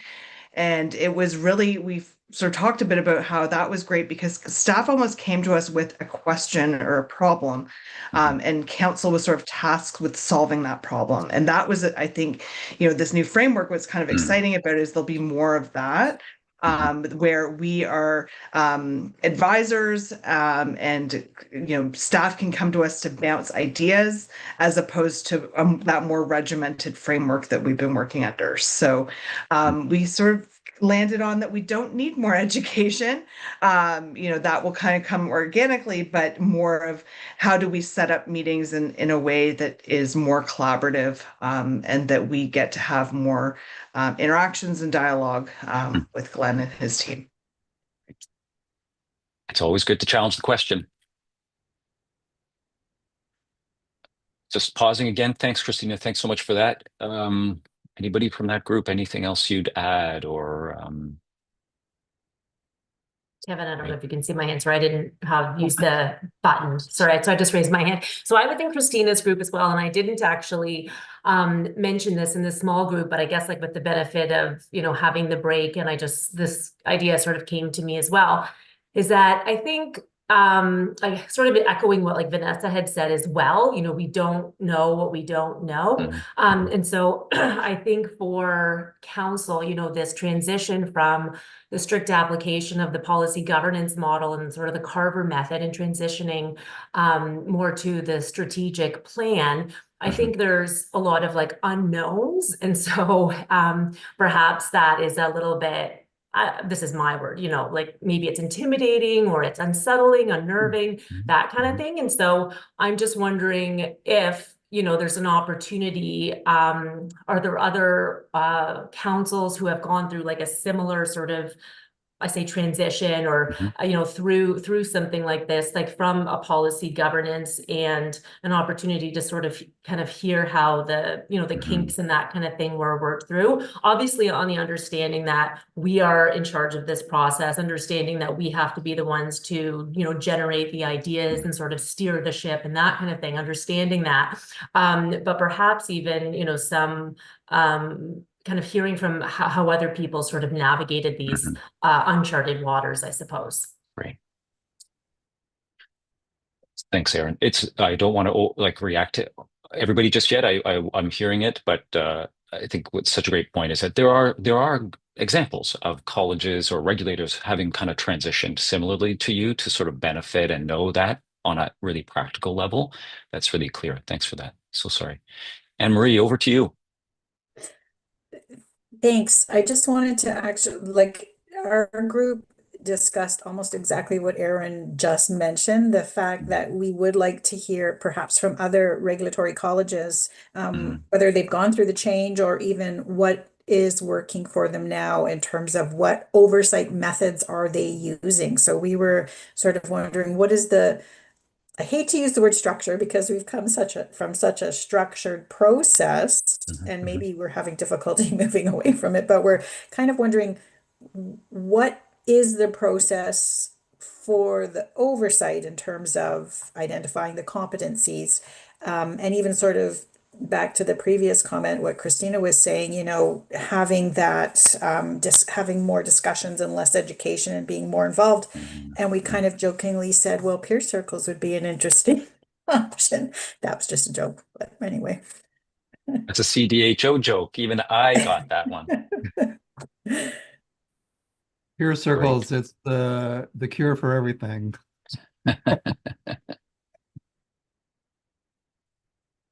Great. Thank you. Whether again it's from any of the groups that have spoken, I think that might be everybody kind of, or reflections from all of the groups, but you'll let me know if I'm wrong. Anything else that you'd add from anyone? All right. So can I just kind of reflect back a little bit about what I'm hearing? And again, this is great takeaway just in terms of refinement for what this might look like. And one thing that I think is really very, very clear is it's a great balance. There might be a role for inputs and education, and in this case, really specific to current governance practices.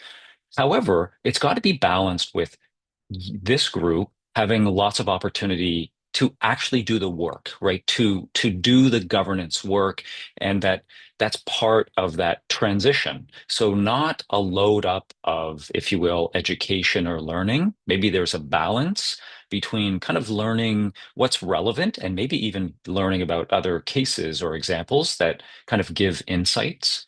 But if there is learning opportunity, it's really focused on practical kind of implementation. So that transition from policy governance to this contemporary approach, but not loaded up with like a lot of learning. There's got to be a lot of engagement so that you as a council can really exercise and kind of, if you will, live the implementation of kind of a changing model. That's sort of what I'm hearing is, and that makes a ton of sense, is that's what we would envision. It's very, very practical. It's very enabling and positioning, but I'm really taking away there might be just be really lean on the learning and really heavy on the examples, the practical application to what this would look like to you as a council. And the learning will continue over time. The other part that sort of landed for me is that maybe a kind of an unintended but very positive consequence of this is this might then be content that informs your onboarding for new council members, public and professional as well. Because what I've heard is that as you go through this time of transition, whatever that might be ultimately, it's got to pay forward. It's got to be a legacy because, as you all know better than I do, councils change. You have new people coming on over time, and that you want to be more and more in a position of supporting the onboarding of new people to your current model of governance as well. So it's not just this moment, it's also kind of a legacy kind of pay forward that could go to your onboarding and orientation as well. So anyways, just that I think that that's a really awesome, really practical consideration, is that it's not just a one and done. It actually has to inform processes over time for onboarding. Great. If that's okay, I think that that is really substantive and really informative in terms of sort of updating any proposals. So thank you for all of that. Is it okay then to kind of move to our second piece, same process? I just want to remind you about what were some of the elements that we've given some thought to, a couple of questions, but challenge those questions. They're really meant to kind of support and enable, not limit. And can I do a time check, Michelle? I'm looking at you. Do we have till 12 for this conversation? Okay, sorry. I just don't, like a family event, you don't want to overstay your welcome. Too Yeah. late, Kevin. Too late. 12 o'clock. Okay.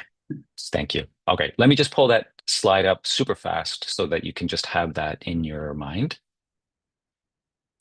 And I hope you can see it. But once again, just to reflect back that I think particular chair supports is really a good practice in governance. I'm not saying that everybody is doing it, but I think it's really, really clear that that is helpful, not to an individual alone, but also to a council's function or a board's function. And thinking of this as something that's really both tailored to whatever an individual's needs might be, but also reflective of what council thinks about is important for whether it's the chair, coaching, learning, etc. So just with that in mind. And these were just some of the questions that I sort of contemplated, but again, not to limit, and don't feel you have to respond to these at all, but just like from your perspective, both as small groups and then ultimately when we return as a large group, what might be some considerations for skills or supports that would be really relevant to effective chairship and be part of coaching? And that would ultimately be really important for chair leadership at CDHO. One of the things that also sort of comes to my mind, because I recognize you will always have a chair, and there might always be individual learnings for a person. And in this process, I think we can be flexible to really identify what that is. But maybe I'll ask, if possible, that you kind of elevate your conversation to any chair or a chair. Like what do you think as a council would be relevant for anybody who takes on that leadership role as it relates to supporting council's effective oversight, decision making in the public interest? So again, not to limit you, but just kind of to encourage you to think about not just an individual, but also about your council's effectiveness and that transition in terms of your governance model. So, any quick questions or any clarifications needed? Nope. Great. So again, just as before, use those questions as you will, but fundamentally, you're going to be providing me input and feedback about what might need consideration in as it relates to a proposal for chair support. And with that, Veronica, I'll ask you to please put everybody into small groups. And there's no break after this one. We'll go straight into the chat.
So is it okay if I kick it off? Great. All right. Thanks, everybody. Thanks again. I know this is a bit of a process, but really appreciating you being open to taking time just to kind of think about some things and then providing some input, feedback in terms of what this might look like. If it's okay, very similar process. We'll just open it to the floor, and whether it's you as an individual or you've kind of consolidated your group's discussion, would love to hear what you think about. That'll be really important as it relates to their coaching and support. Vanessa, over to you. Thanks, Kevin. Okay, so my group was Tiffany, Krista, and Lisa, and we discussed how having good communication skills is key, being organized, keeping the conversation flowing during the council meeting or during the committee meeting if we're talking about committee chairs, having time management skills, um, and that's, mostly during the meeting. Documentation, how that's important, how this person is someone who's resourceful, who doesn't necessarily, have all the answers, but knows where to find them, and someone who's positive and approachable, because otherwise we don't probably want to lean on this person as a council chair or a committee chair. That's part of a leadership quality, is that approachability. Yeah. Exactly. Thank you. Thanks so much for that group's input as well. Again, anybody from that group, feel free to jump in and add. Otherwise, anybody else, just jump in and continue the conversation. Jennifer, thank you.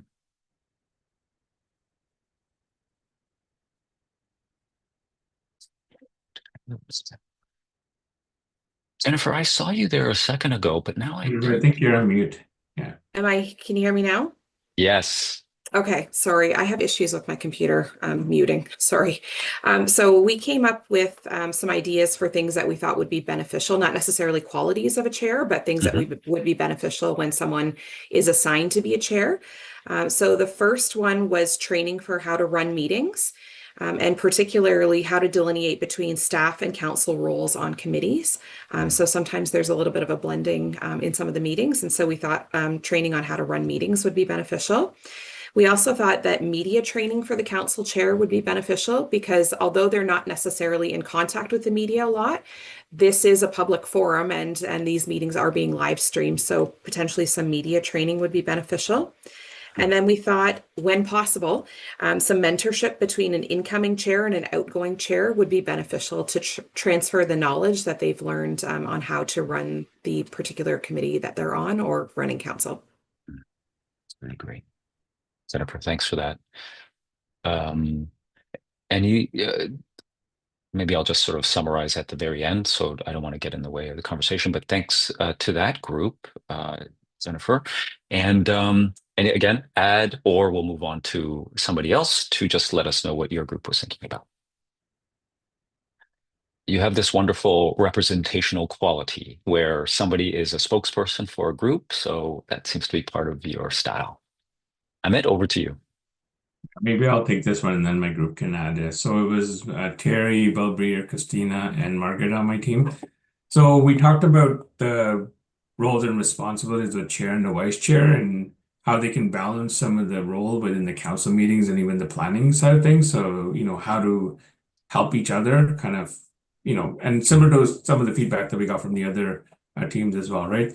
And then again, succession planning. So how do you, make sure that there's succession planning between the chair and the future chair?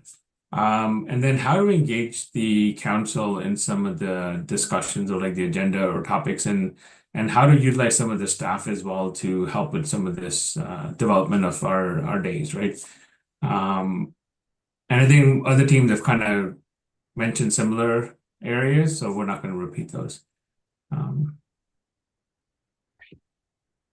Matt, thank you so much. That's there's just such richness to these inputs. Thank you. I think there was at least one other group, and we'll just ask anybody from that group to just jump in. Unless I've missed, I don't know, I may have lost count. Celie, thank you. Sorry, there you go. Am I off? Yeah. I was just going to say, I think pretty much, and my group can add, everything's been covered, the things that we talked about. We're very similar to everything that's been mentioned so far about agenda management and how important that would be, having the support when you're an incoming chair. And just, you don't realize the volume of work that's behind showing up that first time for meeting, that kind of thing. The media training, I think, is a great idea. We didn't touch on that. I just wanted to say that is a really good point. But pretty much, yeah, engaging with council, collaboration, how having more collaboration with each other could open up the possibility of a lot of digression during meetings that we haven't had time for, that a chair is going to need to know how to handle. So yeah, mostly the same things. Great. Thank you. Thanks so much.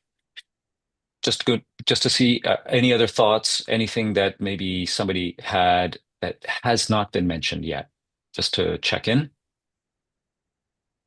Okay, perfect. Well, again, just wanting to acknowledge all of those inputs that are really key, because it really gives an even clearer impression about what this group thinks about would be really important as it relates to any chair's coaching and learning opportunities. I don't know if you can hear it, but the fire alarm in this building has just gone off. I hope you can't hear. But can I just acknowledge as well that a few additional value adds were maybe the vice chair being involved, but also I think succession planning, that transition between chairs as well. Vanessa. Sorry, I didn't mean to cut you off. I was just thinking back to our chair, Michelle, and Terry before her, and how they're really good at, collaborating with Glenn to make sure that the agenda is very public interest focused. And just kind of reminding us, even at council meetings, to keep the public interest in mind. I think that's very important for chairs of council, chairs of committees, and for succession planning. Thank you. Thanks, Vanessa. It's a really important add as it relates to what's the purpose of council, what's the focus of the leadership of council as well. Dalbir, over to you. Hi, I just wanted to add one more thing that we didn't mention, which is a conflict resolution training for a chair. During the meeting, if there is a conflict between probably the council members or something that we didn't talked about that. So I think that's really, really important when we have a public meetings, that how a chair can navigate that kind of conversation. Thank you. Thank you for that. And that's just a reality that can sometimes manifest with any council or board, and the chair's role in supporting that, but also recognizing that there's going to be divergent views on important matters as well, and just to make sure that that's also accounted for. Perfect. Very good. Well, thank you, everybody. Really appreciate all of that input as it relates to that governance work stream. And then I'm going to move over to the next one. And I'm so sorry. The alarm stopped, but if you hear it, I'm hoping you won't because of these wonderful earbuds. But I shouldn't have mentioned it. Sounds like you didn't hear it. Okay, so very quickly, just as a reminder, this item relates to a governance performance measurement framework, part of your evaluation of how you are doing as a council. Now, just to be clear, and this will be a key part of it, is that I had reflected that we kind of were proposing that this is multi-phase. This is, again, not one and done. Part of that is to be able to position council to understand what are current practices as it relates to regulatory governance and performance evaluation, because there are options, or there are different elements that make up evaluation. The CPMF does highlight council as a whole and meetings. There can sometimes be other elements to an evaluation framework, but I don't want to get ahead of myself. It's just that that's why having an opportunity for council to see the evidence, to think about it, and then really indicate what's the right fit for this group. And so that would be an environmental scan.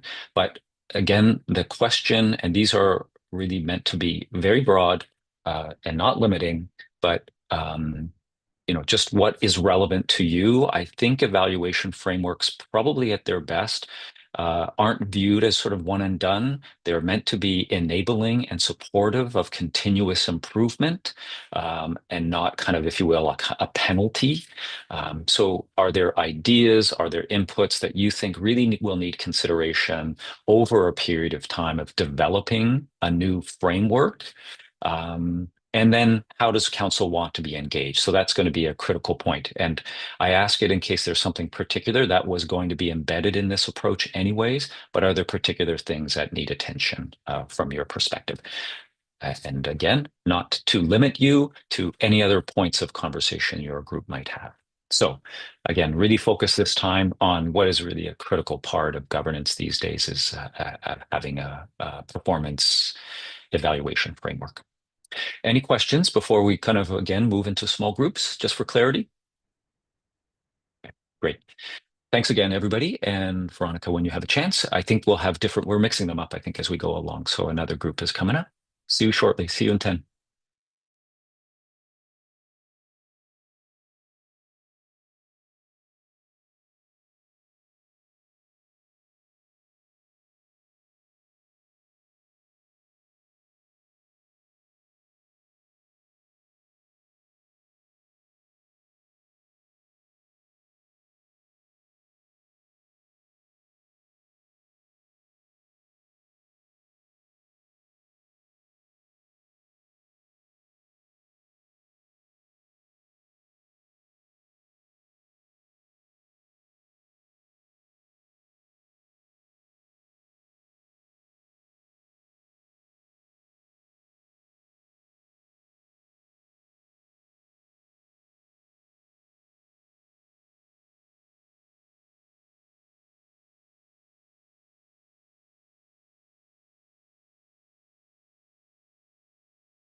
Great. Thanks, everybody. Thanks again. Why don't we just get into it, and I'll pass it out or pass it over to whomever could kick us off. Jennifer, you're the lead. Thanks, Kevin. So we had several ideas that we came up with in our group. I think we were group number 2 this time. So Terry, Lisa, and wait, Carmen, there you are. Sorry. So we came up with some suggestions. So what are other ways to monitor performance? Is there anyone else who's willing to share some of their ideas on how they're currently monitoring performance? And could we potentially look at those in a workshop and determine which would be the best approach for us? Maybe looking at the frequency. How frequently do we want to have our monitoring conducted? Do we want this on a 6-month basis, a 1-year basis? Do we want to look at the frequency?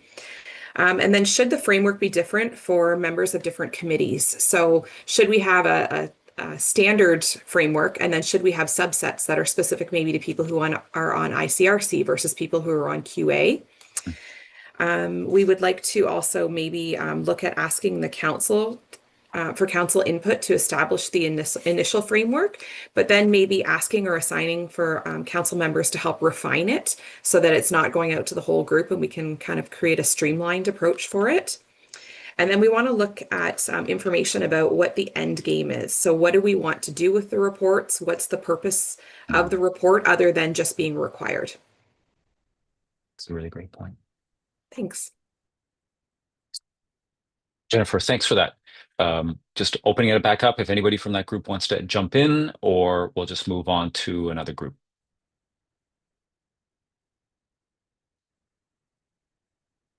All right.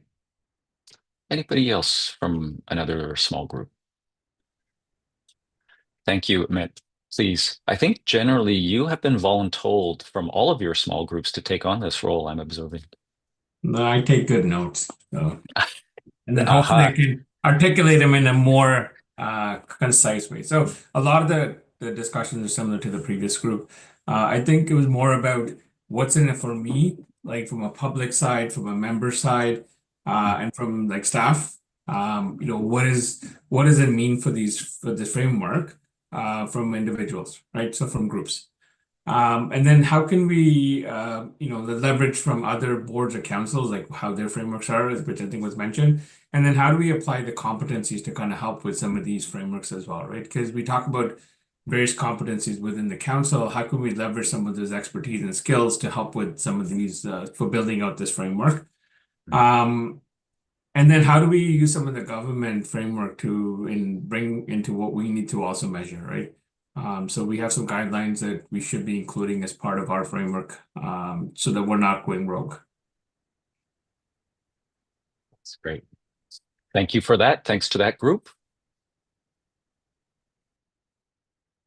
Anyone else, just jump in. And again, if you feel like your points have been made, just let us know that, and then we can make sure that we've heard from as many people as possible.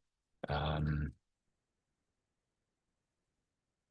just keeping lunch in mind. It's always dangerous to be what stops people from a lunch. Okay. Is it possible that what Amit and Jennifer have said, is that kind of capturing kind of the input or the discussions from your smaller groups? Anything missing? Okay. All right. Just to say is that thank you. I think that these are really practical considerations in terms of the kind of frequency, what a process might look like, but also what's really jumping out is that this isn't just a compliance exercise, that it's a meaningful or intentional, purposeful contribution to your governance effectiveness, whether that's individual and as a group as well. So I just got to say, I think that that's a really powerful consideration about evaluation because it could lend itself to, oh, great, we checked that box. But what does it matter? So really important takeaways for that. Good. Okay. Then why don't we move to the last one? And this is the last group, and then we'll just be finished off for this activity. And again, just to remind what is the discussion focused on. Very similar to last time, looking for your input and considerations for, I think, something that was identified as a really important priority related to governance, and that's the development of a policy related to CEO evaluation performance. I won't bore, but we kind of envisioned a very similar process of taking time to look at the evidence, looking at exemplars, opportunities for council to understand what's kind of out in the broad environment and start to indicate what would be a good fit for CDHO's policy for CEO evaluation, so feedback along the way, and that ultimately this would inform then the development or the approval of a new policy that would include or could include not just sort of the evidence that informed it, but what are the principles, what are the roles, the processes as well. So it's a policy, but it's also one that supports implementation. And then, oh, sorry, Sorry. just if, yeah, go. No, you finish. Sorry, Michelle, it was just very quickly, just a couple of questions in my mind. Maybe you have principles that you'd like to be considered. Are there any other inputs or anything that you think really needs to be reflected in this process that will ultimately result in a new policy for CEO performance evaluation? And similar question, council's engagement. What would you like that to do? Michelle? I was just going to suggest maybe we could take 5 minutes on this one. I know it's very Yeah. important, and Yep. this is just the jumping off point and starting point of discussion. So just so we respect lunchtime. So that'll give us Great. some time to come back and chat. Perfect. Thanks so much, Michelle. That's really helpful. Veronica, I'm sure you're on the line and then you've heard that. So again, not to limit you to those questions, just looking for your input on key considerations that would inform both in terms of process and elements of a new policy for CEO evaluation. And Veronica, over to you for that 5-minute small group.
Great. Thanks again, everybody. Why don't we just get straight into it? Who's up? Terry.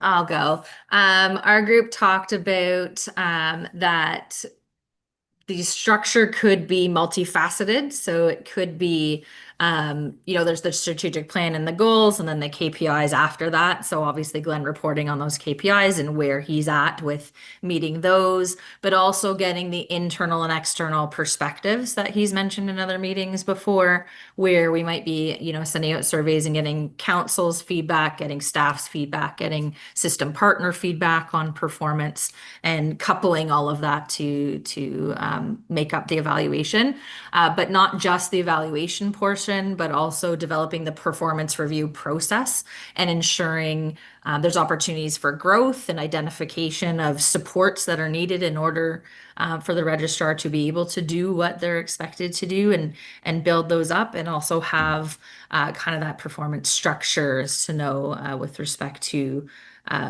obviously salary and different types of compensation discussions as well. Great. Great. Thanks so much for that. Thanks to that group. Others? Jennifer, over to you. Thanks, Kevin. So our group had a couple of things. We were in the process of talking about the third one, which I'll let you know about in a second, and we were cut off. So we started with defining the core goals and KPIs as a part of the strategic plan, but then allowing that to evolve as the direction changes for the CDHO every year. So keeping that as a part of a review process and allowing a little bit of flexibility there as the direction changes. And then we were talking about formalizing the chair's role in managing the CEO. So potentially the chair should report to council about the performance, and the chair manage the performance on behalf of the council, rather than the way we have it now, where everyone kind of sits in the meeting together.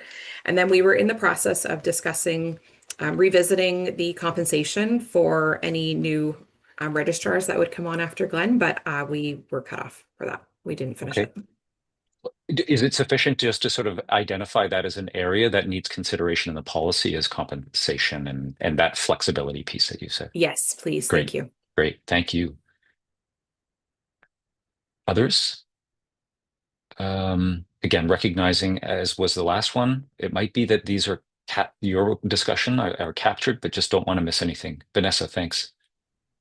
So some of the discussion has been captured, so I'm going to skip out over that part. That's already been discussed, but we also discussed having the risk register piece being part of the evaluation. We discussed also how policy governance really never evaluated the collaboration or communication of the registrar. So, Glenn is excellent on that, but I just remember going to a conference in the past on policy governance, and that being something that someone had brought up in the audience, how their CEO was meeting all of the policies, but they had their communication or their collaboration with the board was not so good. How could that be evaluated? And the response was that it couldn't really, if they were meeting all of the policies. So just that piece. And then we also discussed how, we're talking about these four pieces being developed, four pieces being developed by the end of the year. But the performance evaluation is in June. So, if we're going to change things up by December, and then we're going to be evaluating Glenn in June, that's not enough time really to have someone's, the criteria that you're being evaluated on, to kind of absorb that. So we just want to make sure that that's not going to be a con, I guess, and just make sure that the timeline works. Great. So Jennifer, just really fast, I think, and that's something maybe we can take away and give more thought to, but transition, what's the right timing for the implementation and transition of this, so that there's no gaps or somebody's not positioned to know, oh, these are the new standards that you're going to be evaluated by, but they don't have time to kind of to address that. So, okay, thanks for that. There's a good nuance in there that needs attention. Any other thoughts? Okay. just in case, and I'm going to, I just want to very quickly, and then I'll throw it back to you, Michelle.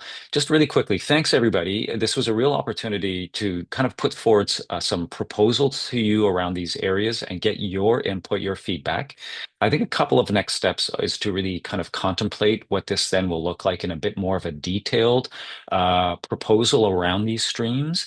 And then ultimately, I think these timelines as well. So at least as a start, I think what I would do is kind of pull this together, and maybe Michelle, it would be with you, and then look for direction or input around how to get this to the governance committee, how to re-engage council. And we don't have to figure those things out now, but I just wanted to like really be clear about that so that it's really transparent about what the next steps are and what the projects, the elements are that now incorporate your feedback as well. So not done for today, but not done overall. So more to come, just as we pull together the bits and pieces. Thanks again, everybody. So great. Michelle. Perfect. Thank you, Kevin. I know we gave you a lot of information in a short period of time, but I think this presentation was quite helpful, at least for a jumping off point, starting point. It feels like we're making some progress with our plans. So we appreciate your expertise and your help with these next steps in our journey of implementing the strategic plans. So again, thank you very much. We're at the 12 o'clock mark, so we're not impinging on lunchtime at all. So I look forward to you and I meeting, and we're going to break now for lunch. Everyone will be back at 1 o'clock. Thank you. Thanks, Kevin.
Hi, Julie. Hi, how are you? Good. How are you? Good, thank you.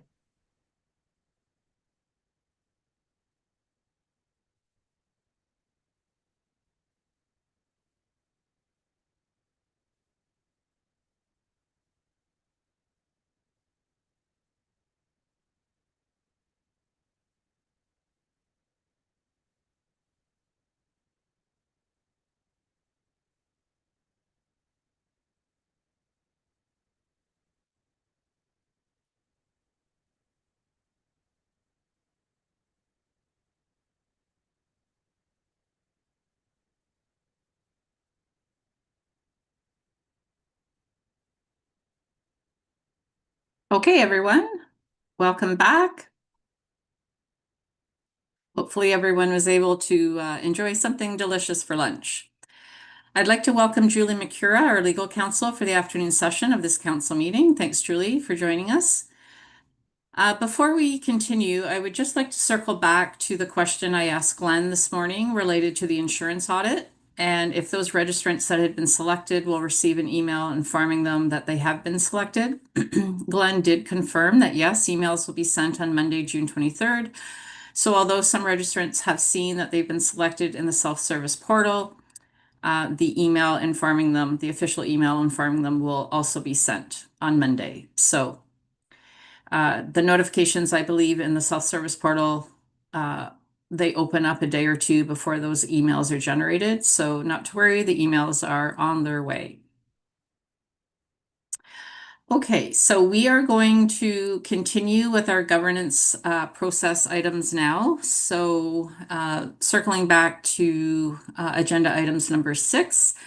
And the first thing that we'll be discussing is the dissolution of the Ownership Linkage Committee. So that briefing note can be found starting on page 169 of your meeting package.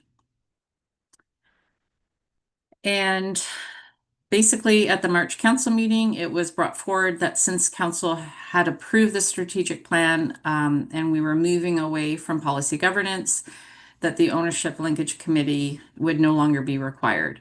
So just a little bit of background about this decision. When we look at the public protection rationale, there's really no risk to public protection if we dissolve this committee. Because the principles of public accountability, risk mitigation, decision-making in the public interest are embedded throughout our strategic plan that we approved in March and that will continue to guide council's work moving forward. So historically, under policy governance and that framework, the Ownership Linkage Committee was basically established to support council in maintaining meaningful engagement with what we defined as the organization's owners, which that definition included the public of Ontario. So this committee, the Ownership Linkage Committee, facilitated initiatives that informed council's understanding of owner values and expectations, helping to guide the development of the ends in the public interest. But again, since we no longer, or since we're moving away from policy governance, it's become, this committee basically has become redundant, which doesn't mean that they didn't do good work. They did great work and lots of people worked very hard on this committee, and we're very grateful for the time and commitment that was shown to the committee. But basically, moving forward, our performance will be assessed based on our progress towards our strategic goals. Any questions or discussions about this? I know it's always sad when we say goodbye to a committee. And like I said, we're very grateful and,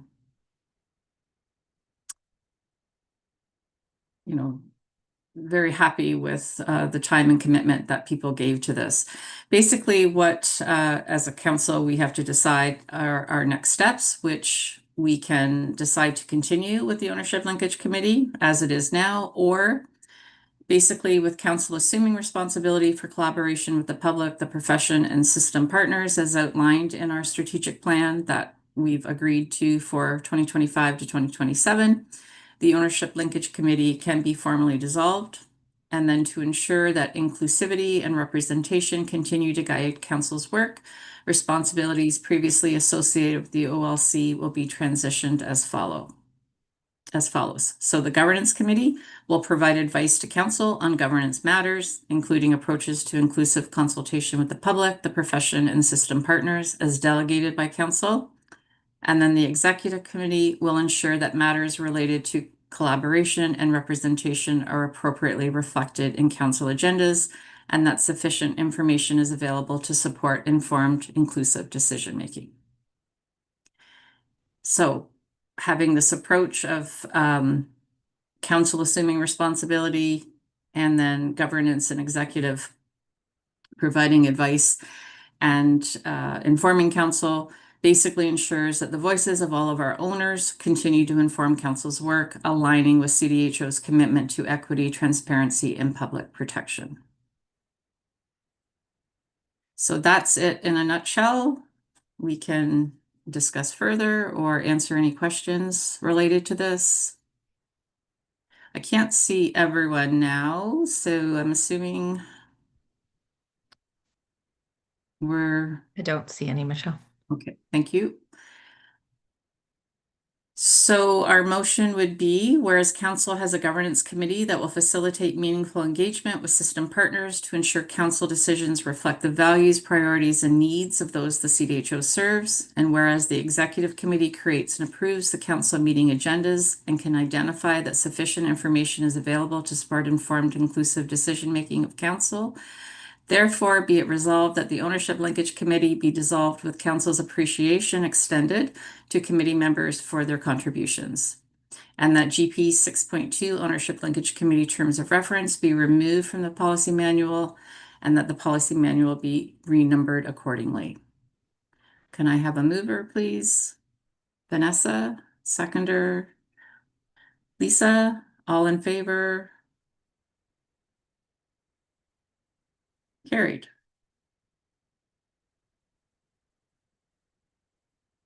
Okay, moving on to 6.5, which relates to updates to standards of practice, delegation, and standards of practice for dental hygiene educators.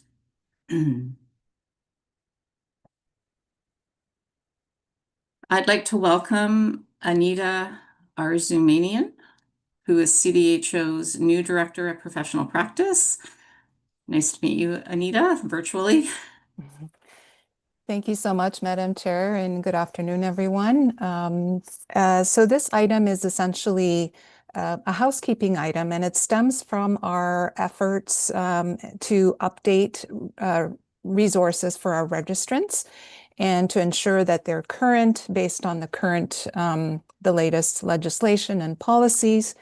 So if you would like to refer to page 171 of your meeting package, there is a briefing note there which explains the rationale for the updates that we are seeking. And we've made updates to our guidelines and other resources, but since these two documents are standards, we thought it appropriate to bring them to council for your review and approval of the changes of the updates. So this stems from the fact that the standards of practice for self-initiation were rescinded. So based on following the rescindment of the standard, we wanted to ensure that our documents are current and up to date. So the on page 174, standards of practice related to delegation, which is really limited to the clinical competency evaluations and the clinical competency preparation courses. Just updating the language to remove reference to those old standards and the fact that registered dental hygienists can now self-initiate initiate scaling and route planing without necessarily separate authorization from the CDHO. And on page 178 is the standard of practice for dental hygiene educators. There was just two items under item 4A and 4C that needed to be updated. And we also took the opportunity to update some of the language and pronouns in the document to be more inclusive. So essentially, if there's any questions, I'm happy to address them at this point. Thanks, Anita. Yep, so basically a summary of the proposed changes for both documents relate to using gender neutral language and removal of any reference to authorize for self-initiation.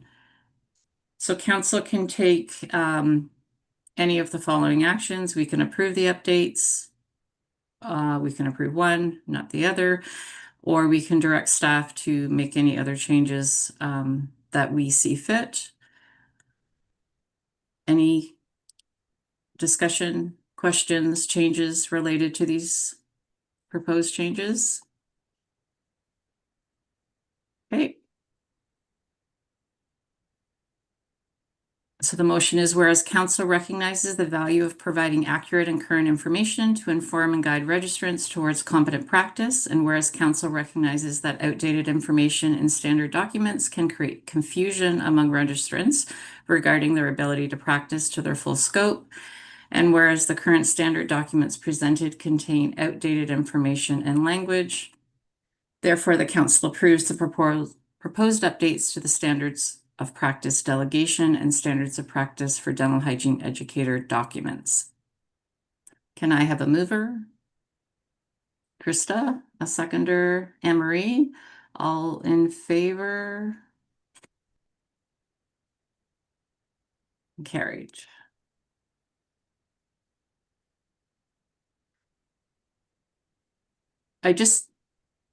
We've approved that and that's good. I just wanted to, I'm not sure if we talked about the public risk there well enough, but just to circle back that it's important that registrants have current and updated information to access in order to, perform their scope of practice. So that's good that that has been changed. So I'll capture that in the meeting minutes. Thanks, everyone. So now we're going to move to agenda item 6.6. And this is a governance committee update.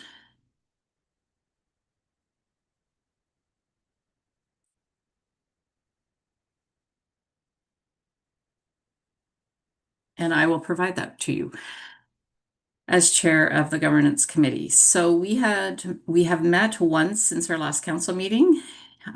As council remembers, we voted at our March meeting for the governance committee to find a facilitator to assist with the development of the strategic activities that relate to the strategic priority modernized governance practices. So as you all probably have figured out, that facilitator is Kevin, because we just spent a couple hours with him this morning. So the committee met with Kevin on April 25th, and basically we met to discuss our needs with respect to our strategic plan and specifically the strategic priority related to modernizing governance practices. And we also reviewed the Caton Williams report with Kevin. And this is the report that Kevin spoke to us about this morning in his presentation.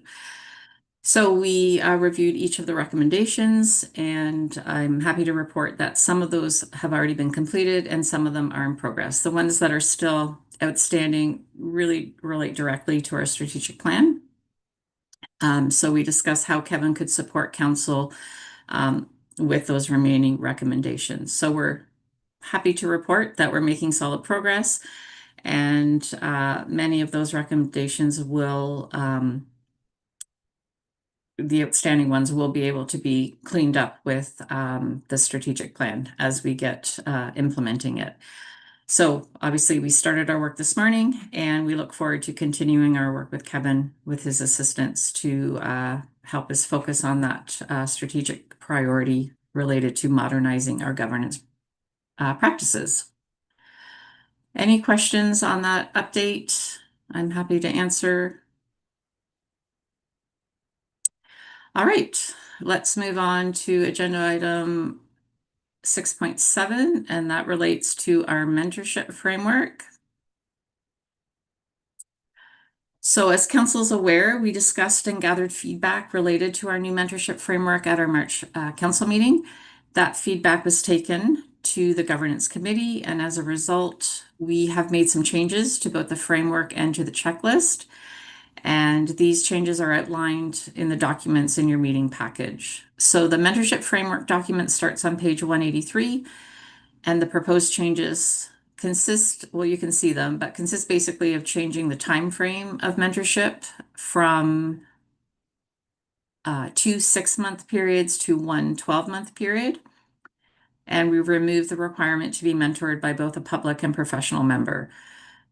So we also added an orientation at the beginning of the year to ensure everyone, both the mentor and mentee, really understand the requirements of the mentorship program and understand the expectations and the responsibilities of both parties. So we thought having everyone together, hearing the same message would help with that program.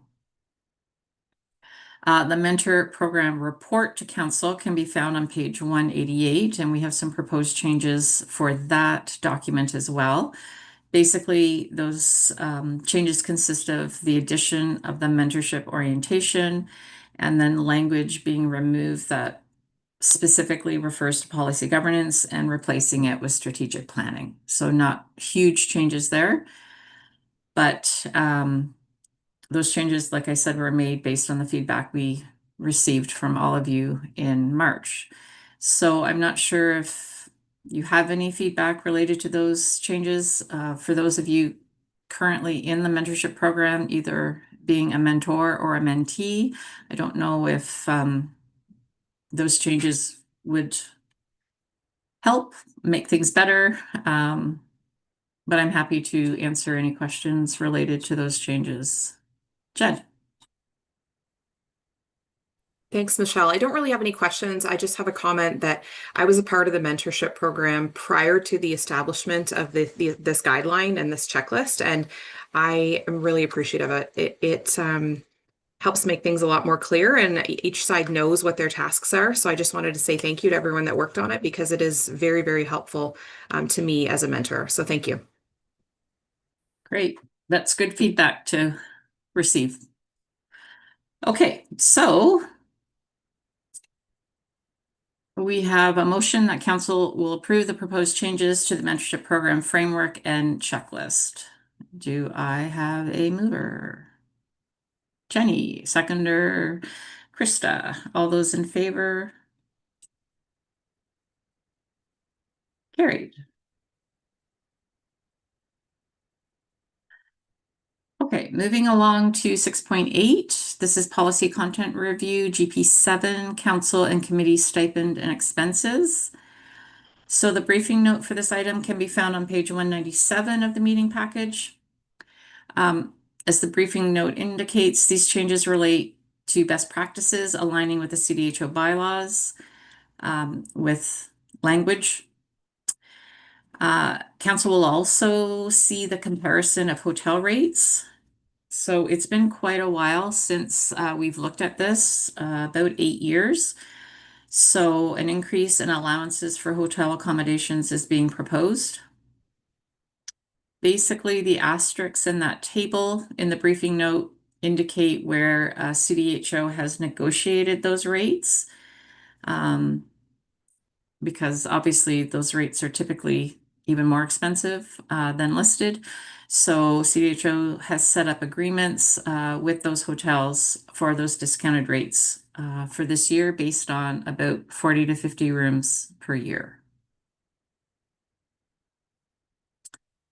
Any thoughts on this? Questions? I think everyone can appreciate in 8 years, accommodation rates have changed significantly. I have a comment. I don't know if you can see hands in if you're in your document. Just one of the things that council should be aware of is it's not that we can't go above them, but what it means is if we don't approve this, then Michelle has to approve every single entire bill or reservation ahead of time in order to allow people to access the in-person, like council members to access the in-person meetings. So it's a lot of work put on the chair to approve individually each and every reservation. Thanks, Terry. Cost, sorry. Good point. Okay, I'm not seeing or hearing any other discussion on this. So the motion is that council approve the changes to the GP7 council and committee stipend and expenses policy as presented. A mover, Pella. Oh, was that your hand? Sorry. Yep, okay.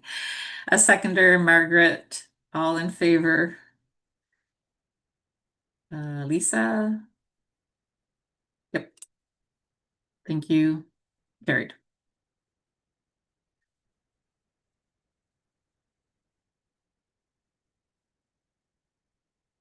We are moving quickly. I guess that's a good thing. Okay. So, agenda item 8.0, monitoring council performance. So there were two council registrar delegations that we looked at. So 8.1, agenda item 8.1, CRD 6, registrar CEO succession. So there have been no instances where the registrar was unable to perform his duties and ensure consistent leadership for the management of the organization. Council is not in a position where a successor is required to replace our current registrar. We therefore report compliance.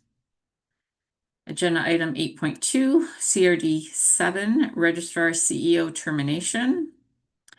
CRD 7, council did not terminate our registrar, so we therefore report compliance.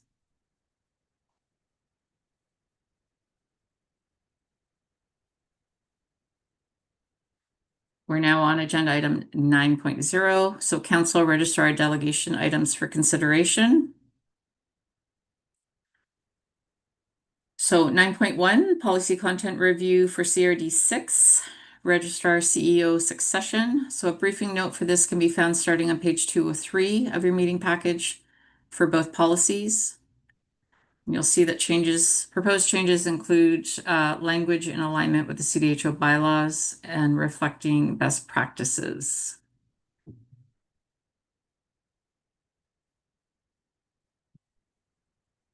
Any comments or questions about these proposed changes?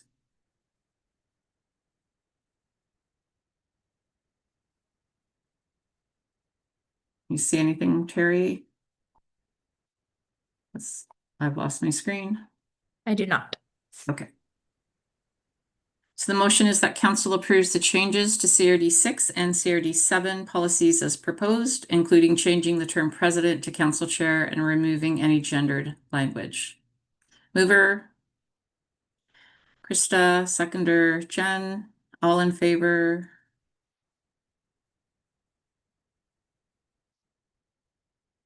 Pella, yep, good, carried.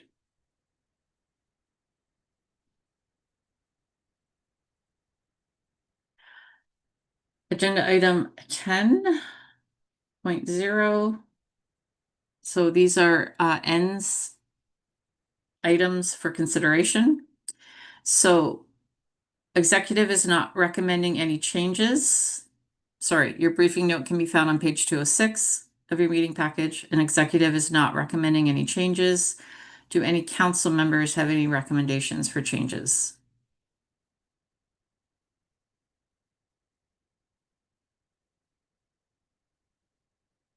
Okay, not seeing any.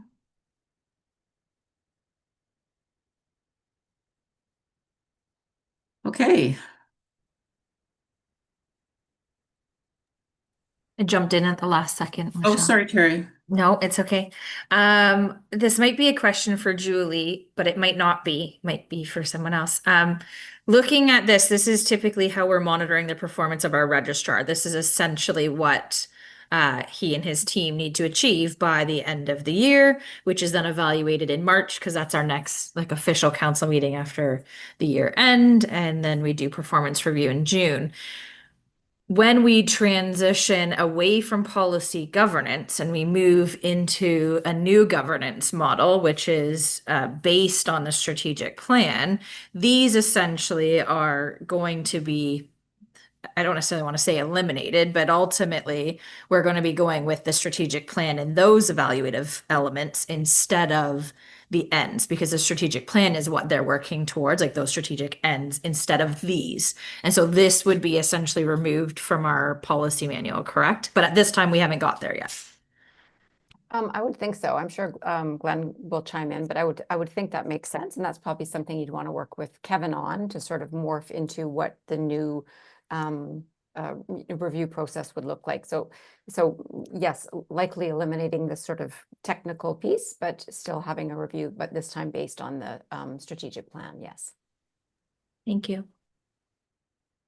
Yeah, I think that's a good point, Terry, and I think that's something that was sort of articulated this morning with respect to, what's this going to look like and how do we get there? Glenn has his hand up. Oh, I see him. Glenn? Yeah, thank you. I was getting a little triggered in the last element when I just heard termination mentioned a lot. But no, anyways, I think, yeah, we did talk about that this morning, and the notion that there would be a transition over to a different performance assessment framework. I would think that at some point we'll be able to put a date on it, so we know that there's like an on switch and an off switch sort of thing, so that we're not doing the two performance assessment frameworks at the same time. Yes, I think that's a good thing as well, because there's a lot that goes into a performance assessment, as we're going to discuss soon. And yeah, we don't want to do it twice. So we'll, I'm sure the registrar won't want to go through it twice either. So, all right, if there's no other comments about that, we are going to be moving into camera. So once this motion is passed, this will be the end of our live stream today. So I'd like to thank everyone who has joined us and wish you a great day and weekend. So we have a motion that council will move in camera as per RHPA Schedule 2, Section 7, 2D at 1:28 p.m. for agenda items 11.1 to 11.5. Can I have someone move that, please? Amit, seconder, Julie, all in favor? Carried.